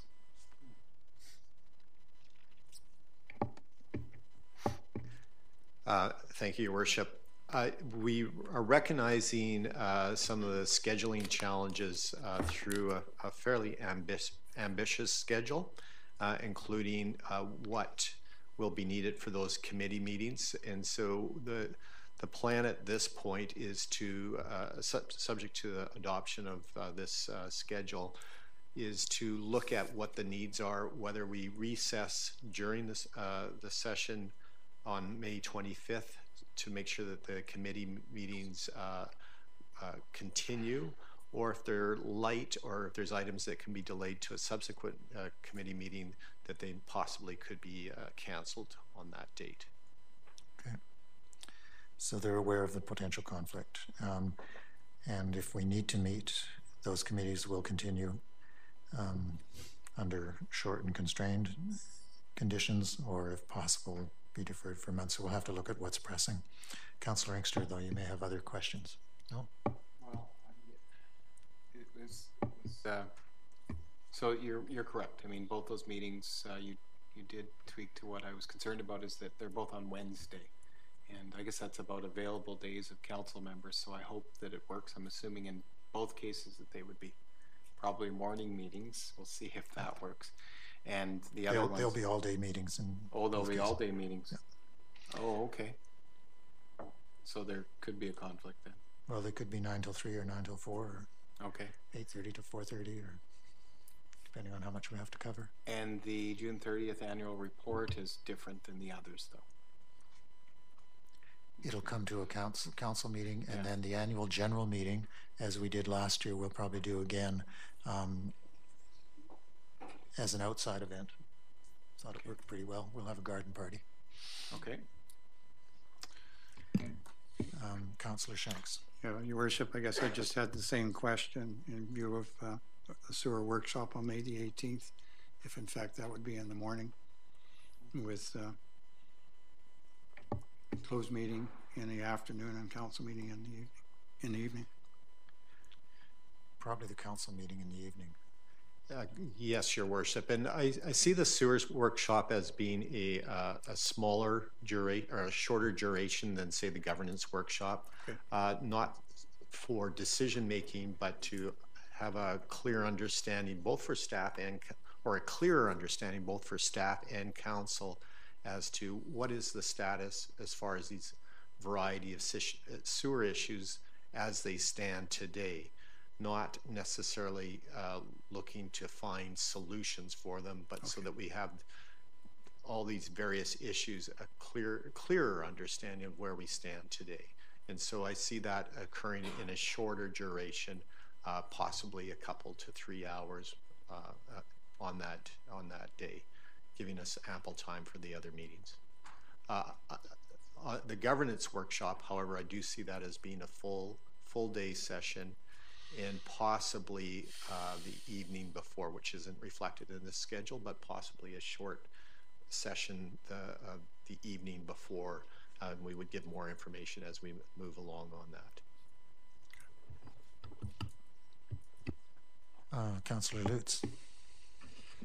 Thank you. It's ambitious, but we do need to do all this work.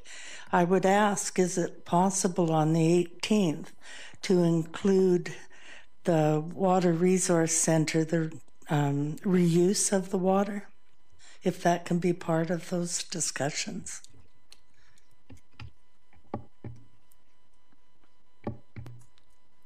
Thank you, Your Worship.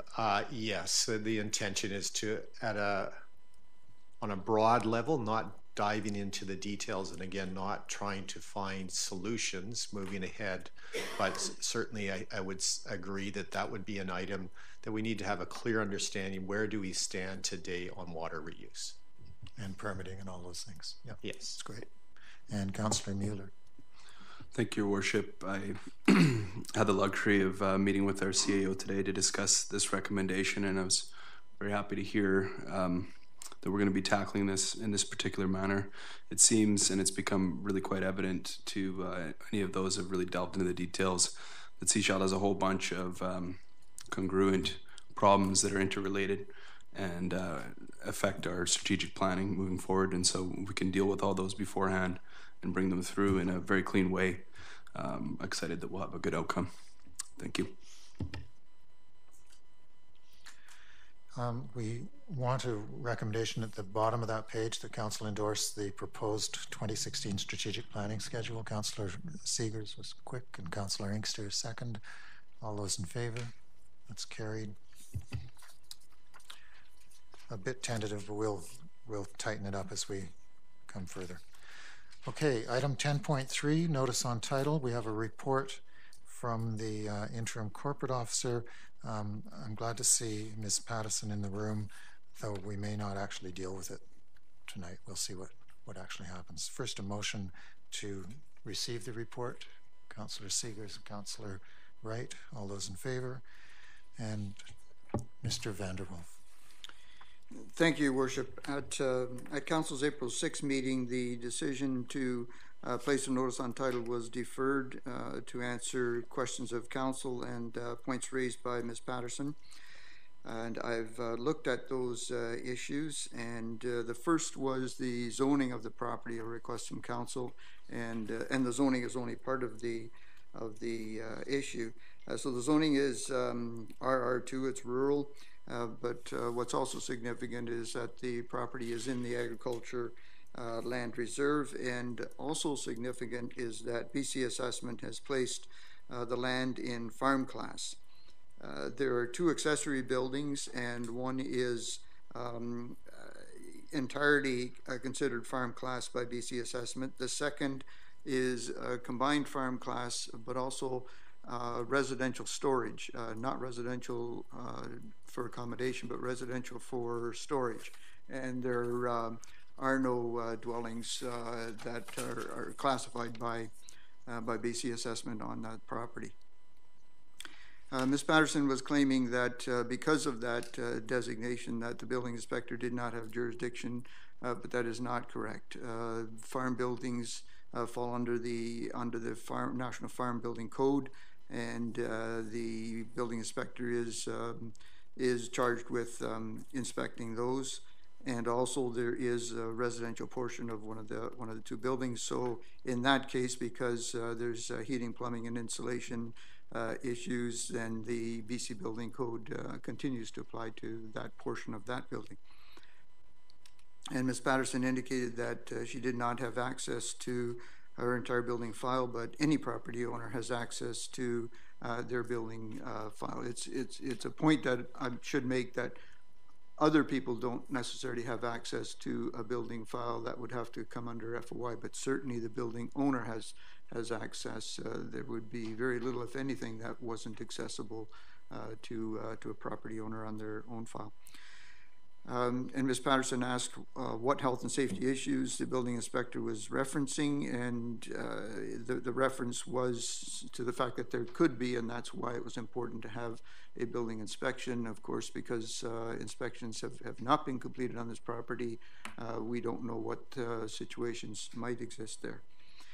And Ms. Patterson indicated that the district was making it difficult for her to market the property, and that is the purpose of a notice on title, is to give advance warning to anyone that was thinking of purchasing the property, or an institution thinking of lending money on the property, that there are deficiencies there. It's one of the only sure ways that that kind of issue will be raised for a prospective purchaser. And the final issue has to deal with Ms. Patterson's claims that inspections were called for, and there was no response by district staff, and that I've looked at the files, and it simply is not true.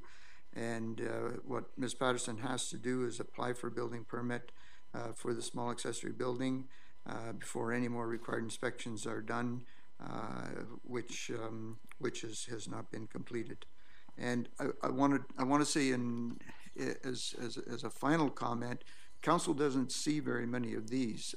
We see a number of them, and we often get them to the point where there's a report prepared and it's ready to go on the agenda. And when the property owner realizes that it's imminent, then they come in and they get their permits and they regularize the process. So for Council, this may be an unusual process. For staff, not so much so.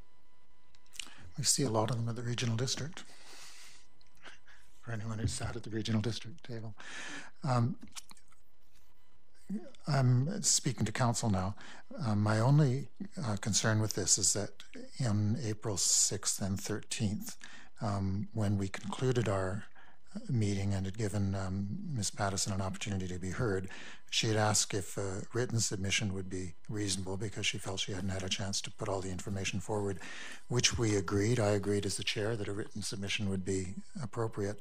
And then a council resolution was passed, moved by Councillor Seegers, that a letter or notification be given to Ms. Pattison on when that written submission should be available so we'd have a chance to review it. My understanding is from emails I've seen that Ms. Pattison was invited or asked if she had any further submissions, but not in a clear way that said, please submit your written submission by X time because we're going to consider it this. And so that to me is a bit of a concern. And I don't know how others recall that particular discussion, but it is in our minutes as a resolution. Councillor Seegers. Thank you. Yes, that was a concern that I had as well in following this process through. So I'm not willing to move this forward at this time.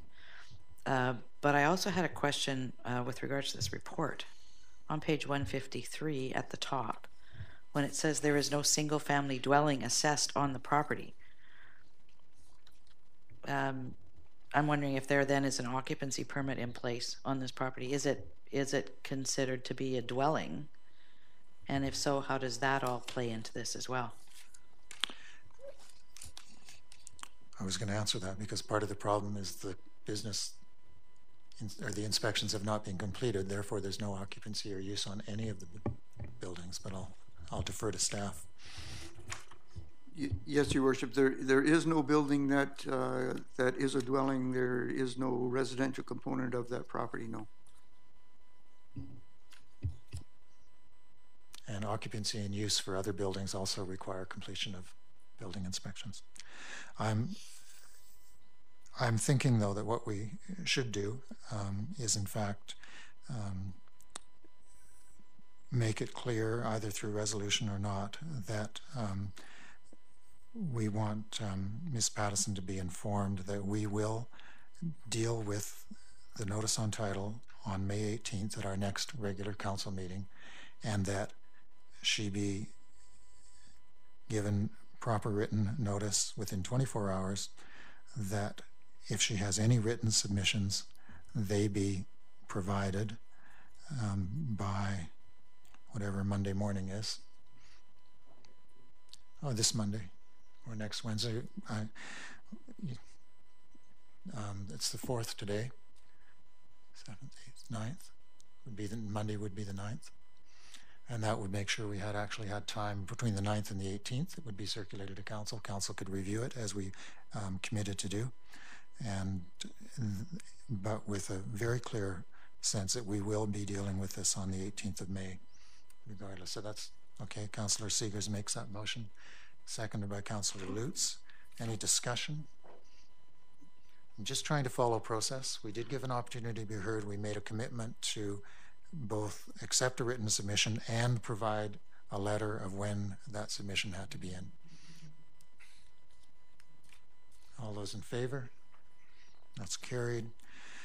I know that you're here, so you can hear what we did, but we will also make sure that there's a written and within 24 hours, so it'll either be registered and sent or whatever. Thank you. Moving on. One, yeah. And if you have the written submission tonight, that would be great. I see all those clipped pieces of paper. Yeah. Yep.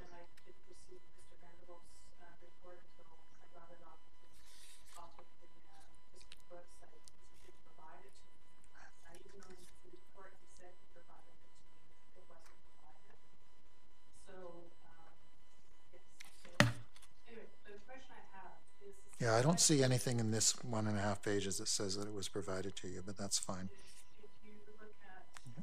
No, Jerry, we're not going there. You had a question.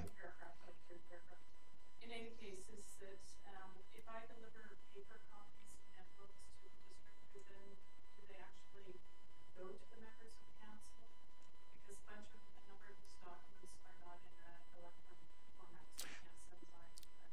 if they're, you don't even have to put them in an envelope, but they'll all be put into the mailboxes of the individual councillors, and then we'll be expecting them. And really, if they are available tonight, that would be great. And if there's some small addition that you think happened tonight that you want to address, we would understand that. But there should not be anything that changes from the April 13th discussion. That's what we're concerned with. That's what we're going to be considering. And this was just in process of that. Everything I heard tonight was actually a response from what we heard on the 13th and that we needed clarification on. So it's part of a process. Item 11, reports from councillors. Item 11.1, let's start on the left. Councillor Mueller, if you have an opportunity to tell us what you've been up to. Thank you, Your Worship. Along with regular council duty, I had Accessibility Advisory Committee. I mentioned that I met today with the CAO regarding the strategic plan update. We had additionally a meeting with the Personnel Committee. We discussed the future of that work, and that work will still continue with this senior management team for some time on the Personnel Committee. We didn't leave a closed date for that, but it's open for now. Most importantly, I think I took part in a transitional meeting for the regional ACTEV function, in which we invited the new board, the new board appointees, and we all had a brief orientation, opening remarks from elected officials, and also from the CAOs, which was great to see them attend the meeting, which they outlined their support that they were preparing to give to the fledgling board. We had a brief Q&A, and then they essentially got right to work, and we left the room, and so they have begun now, and so that's great news. We haven't set a date yet for the final launch, but that's where they're at. They've taken the ball and they're running with it. On a personal note, I also participated in the men's soccer tournament, which my team, the Huntington Wolves, made it to the finals versus the Sechelt Chiefs, which featured a touching tribute to the late Ian Dixon, who was one of the original founders of the Wolves and is well known on the Sunshine Coast for his enthusiasm for soccer. Additionally, as part of Roberts Creek Earth Day, I gave a speech in tribute to the late Daniel Kingsbury, which was a great day, and it was good to honor him in that way. So that's my report. Thank you for that report. And anyone who was at Earth Day or has seen the presentation in other forms know that Councillor Mueller spoke very well and strongly and passionately about Daniel. Councillor Lutz. Thank you. I attended the Community Forest AGM and some of our committee meetings, the Regional Hospital Board meeting, which I touched on briefly in my RD report. I also attended the National Day of Mourning at the Gibson's Dougal Park, where the marker is. It was very well attended, over 200 people, some very good speakers, very moving day. I also, this last week, attended the Youth Advisory Committee and listened to reports from all of the different groups that work with youth here on the Sunshine Coast. There's some changes in the hours that will be worked and which evenings for the youth workers. Now that the weather's getting better and beach parties are beginning to happen again, they will be busy. I briefly attended the retirement event for Bill Higgs, our fire chief, and the Spring Into Spring with the Downtown Business Association, and also the search and rescue event. So it's been a lot of social things, but enjoyed very much. Thanks. Thank you. And Councillor Shanks. Yes, just a few items. I, along with Councillor Seegers, attended the Library Building Committee meeting a couple of weeks ago. Also the Planning and Public Works Committee meetings. Probably the highlight for myself was on a personal basis, where I got to go to Victoria and attend a 55th graduation reunion from high school. It's good to see 60, 65 people out of a class of over 200 that had graduated. And my final comment is I wasn't able to attend the public hearing on the Clayton property rezoning proposal, but I must apologize if I dropped the ball as your committee chairman on that, and we'll try and do better in the future. Thank you. And Councillor Inkster. It was good to be one of two members of council that approved some of the information that was presented at the community forest, although we are looking for a different process and reference to that for future years. It's also good to be there and accept a dividend check that I predicted would occur again this year, and I'm glad to see it. I hope that some of that money goes into community, hopefully as per the formula that we used last year, which would look at at least half of that going into the community. And I'm hoping that I know that there's some deserving projects coast-wide, but my favorite is the Sechelt-based applications. I have to admit, because those are the people I represent. I wanted to touch on Arbor Day that happened at the Mission Point Park and the good job done by staff. I hope that the staff, other than Parks, Public Works, if they helped, were able to make it down to the park.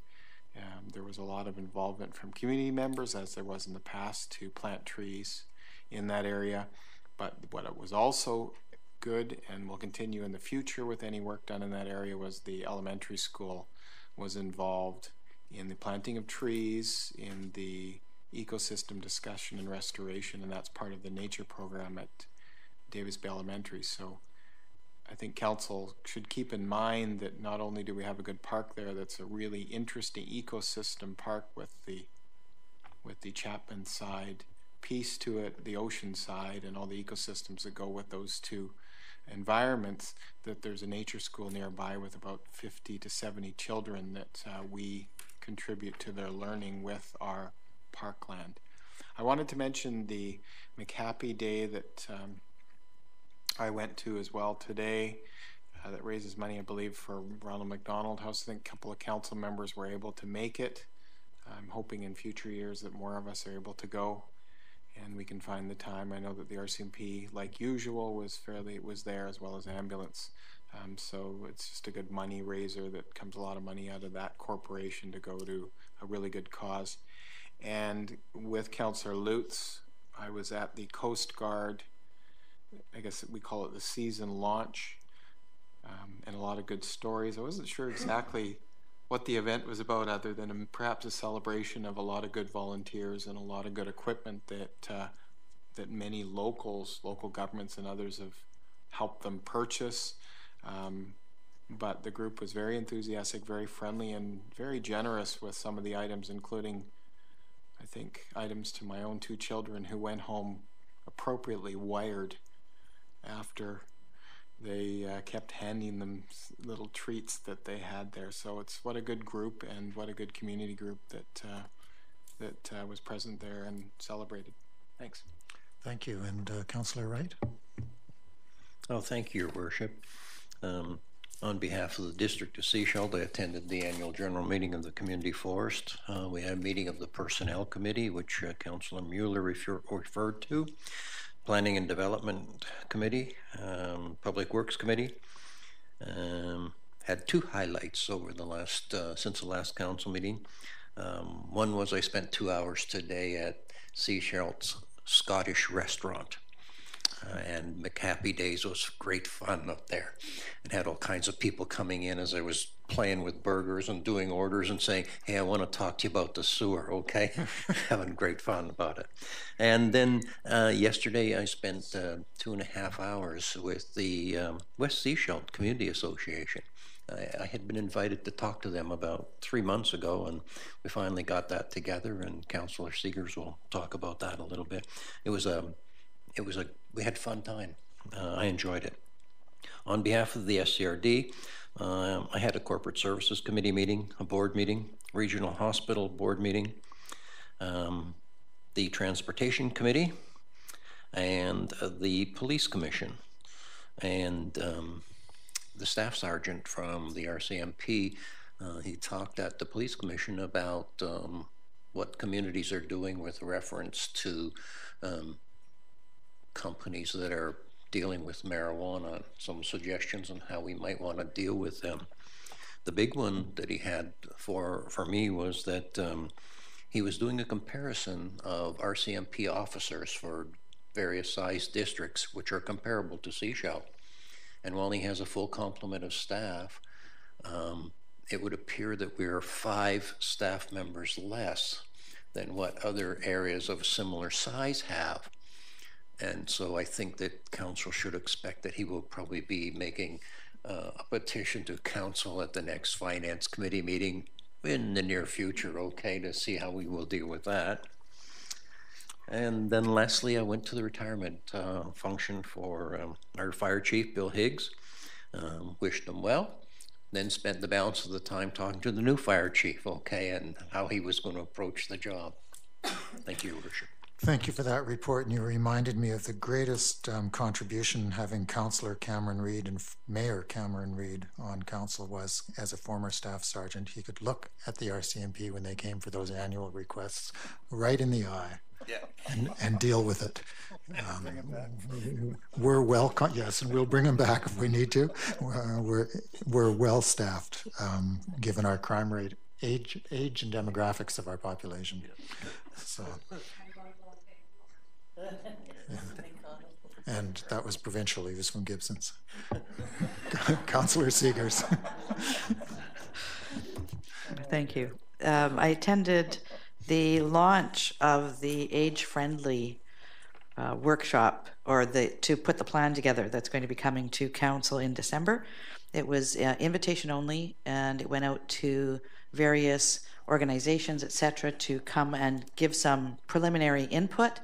This will be moving forward in various other aspects and going out to the community at large. The Community Forest AGM, yes, I attended that. One of the other events that I really found fascinating was Community Futures LEAP launch party. This is the 2nd or 3rd year in a row. I don't remember how many years they've been doing this. They had they have some of their grads there each year. So 3 of the grads that were prominent are Share There, which is a company that's being used more and more. And we got a email today, I believe, or yesterday, from the Festival of the Written Arts, where they're actually using Share There as their ticket seller, and then to also encourage people to share rides to the event. Persephone Brewing was mentioned there, and Cranked Bikes. And Cranked Bikes, he's actually off to China right now. He's been working with Innovation Island, but he's off to China right now to look at how to put some of his products together. And we've made some additional contacts and stuff for him there, and he's really appreciative of what Innovation Island's doing with him. The new ventures that came forward, I'm just going to mention a couple of them. One, there's an exotic fruit company, and Mayor Millen was there with me too that evening. So the exotic fruit company in Roberts Creek, they're looking at growing fruit that is not necessarily local to here, but can grow in our environment. They want to make the trees available and make the fruit available as well. And one of them that they had a picture of was a blue fruit. It looked long blue fruit that said tastes like a watermelon or something. So it'd be interesting to see what they come up with. The company that, or the group that won, is actually a local salt company. So they are collecting salt up and down, or collecting from the seashore up and down the coast, and then they put them in little jars where they put an identifier on them as to where they've actually picked it up on the coast. So that's quite amazing products that are showing up here. I did attend as well Bill Higgs' retirement party and the RCM SARS Community Appreciation event and West Sechelt Community Association meeting, and I also was at McHappy Days today. Got a little crowded behind the counter at times. So that's my report. Thank you very much for all of those reports. It reminds me of all of the events we were at and those that were in my calendar and I missed. as well. So it's amazing what's going on. I just wanted to make a note about the Personnel Committee because we haven't had a chance to report out on that. The committee will stay in place for a little bit longer. Of course, no direct role in terms of the review of the candidates' files that we had, but I wanted them to take a lead and help with the probationary evaluation and review of the CAO, and therefore indirectly of the other directors. So otherwise I would be trying to do that out of my office alone, and we'll all be involved at some level, but I want the Personnel Committee to take some lead in terms of how we make sure that's done on time as we expect to do. Invitation, I was only going to mention not events that we've done in the past, but if anyone here is up tomorrow morning at 7:30 in the morning, or anyone on YouTube is watching and would like to come to the Chamber of Commerce breakfast, the Mayor of Sechelt will be speaking, and I'll be talking about community identity. Actually, I was almost on my title page, had community identity stability.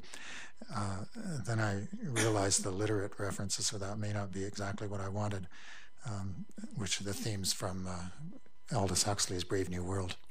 But I will be talking about community and identity and why that's really important over the next while. So if you can make it up tomorrow morning, the Chamber, and it's at Pebbles restaurant, and a rare event. I'll be out in the town before 8 o'clock in the morning, before noon. So it happens once a year, and I think we're going to try and change it. So. Moving on, 11.2, the SCRD report. Council, we have a written report. Councillor Lutz. I will add to that report the fact that the SCRD is planning some community dialogues, and I believe that we are first up as the District of Sechelt, and that will be May 16th, which is 7 p.m. at Seaside Center. So I hope people will come and get involved with some discussions around probably water, transportation, and recreation, but everything's open. So hope to see you all there for that. Thank you. And moving to item 12, 12.1 is council correspondence. We have 5 items of correspondence before us this evening. Motion to receive. Thank you, Councillor Mueller and Councillor Lutz. All those in favor? And any particular items you'd like us to respond to or pull out of this? Invitation from BC Assessment. Some lobbying from BCGEU. Mention of the Elections BC, which is just for facilities. And Watson Archivist, and derelict. Seeing no discussion, we'll move on then to a motion to adjourn. Councillor Seegers, Councillor Lutz, all those in favor? Thank you.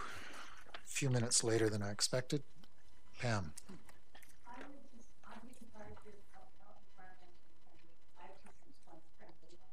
Okay.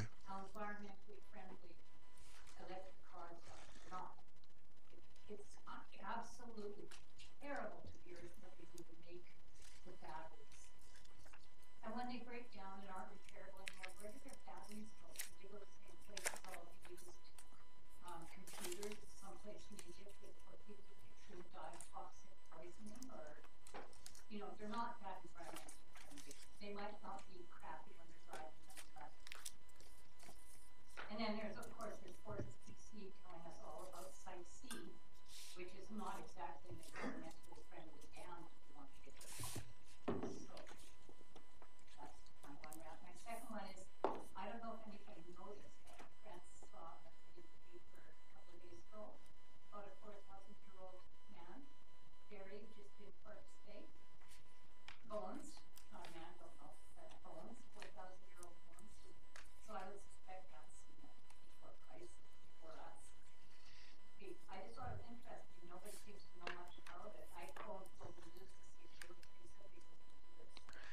I saw the picture with Chief Calvin Craig, and it was, of course, right by Porpoise Bay, which is a likely site by the marsh. Yeah. Yeah. Yeah, it's interesting. Yeah, there's a long history here, and I guess they'll find out more from that.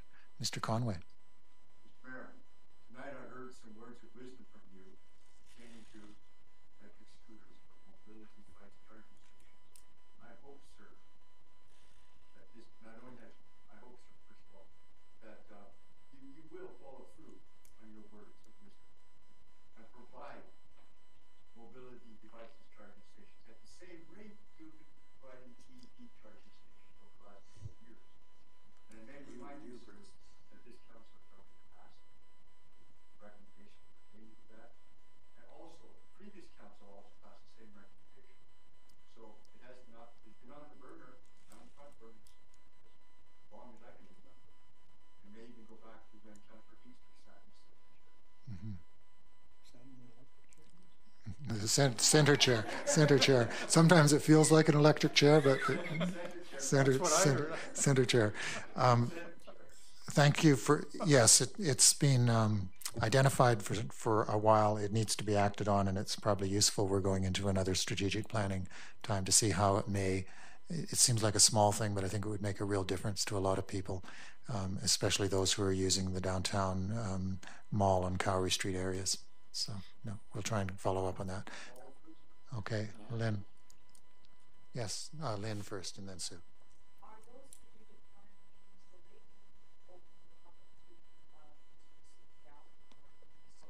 I expect that they'll be neither closed nor open, but they won't be open, but they won't be a regularly constituted meeting.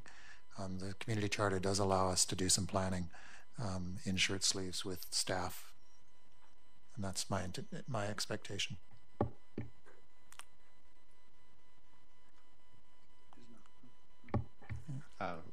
Thank you, Your Worship. I'll just for clarity, the strategic planning session itself, there is provision in the local government or in the community charter to have an in-camera meeting to address strategic planning.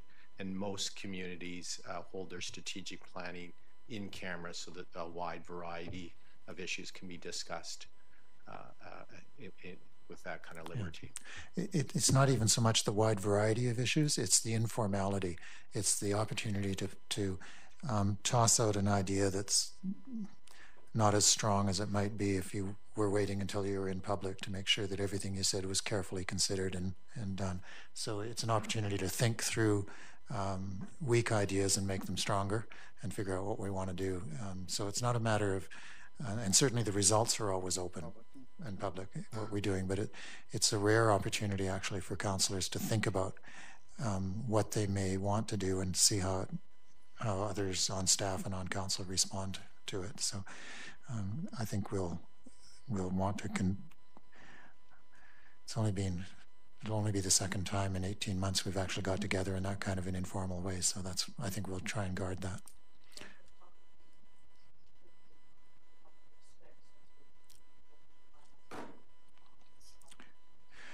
They always come out, and certainly our strategic plan is part of the annual report. So we're timing this so it'll be part of the June 30th, July 15th annual report that we have statutory requirements to do. Any other questions? Anything from media? Sorry, Sue. Sorry, I'd forgotten Sue, and then over to Katie.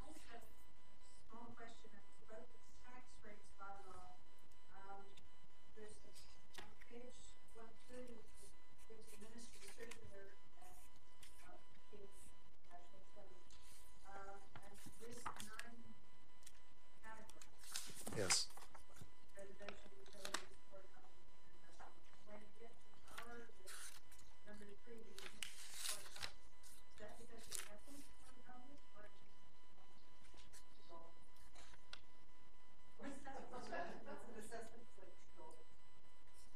We have no significant assessment in that category. Yeah, there is some, but it's so insignificant it doesn't even show on the assessment values. Yeah. Yeah. And part of the issue, of course, is that these are market assessments, so they're not going to.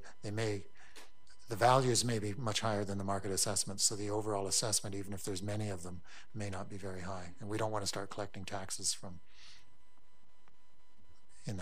social housing. Yes. Okay. I would very much appreciate if I could just have about 15 seconds to speak to Councillor Mueller, Seegers, Lutz, and Shanks, and just briefly to the mayor, just when we fold up. Okay. We'll try and catch us all on the way out. And I know I have to sign some things, so I'll be here a bit longer. You heard your name. Try and talk on the way out. Okay. Thank you very much. Falls under the Sunshine Coast Dirt Bike Association. Of course, it's a membership thing. We don't view that trail anything other than a transit trail to get to the other open access areas. So in our view, we would see it as a restriction, and we'd sign it as such. So I have some copies. We're part of BCORMA. I'm not sure if you guys know what that is. It's the BC Off-Road Motorcycle Association. Our club is also a member of the Sunshine Coast Trail Society. So they have a lot of material and access and suggestions for multi-use trail signage and trail etiquette that we would be more than willing to work with parks to create and develop proper etiquette that would work for all. The damage, to speak to the damage, we went down and had a look. I mean, there's tracks, but there's not damage per se, and certainly nothing that's no different than what you see with a mountain bike. And like I stated in my letter, the amount of dog poop bags that I pick up in that neighborhood leaves a far more lasting impact than a track from a dirt bike. We don't want to see the guys roosting on that trail. It's like I say, it's not built for speed. It's just to get access into the other side. So, and we would sign it as such. If you don't mind, a couple of questions. I'm not sure if I can ask this under the Charter of Rights, but based on it's an educational question actually. But what's the age demographic of your association? Well, I would say in the 20s into the 70s. Okay. Yeah. I was curious in terms of how easy it is for your message to be heard and then also be. Well, you have families, like there's the family members. All my kids ride. I know a number of the other members have family members that ride. So it's the organization is designed around families and just getting them out.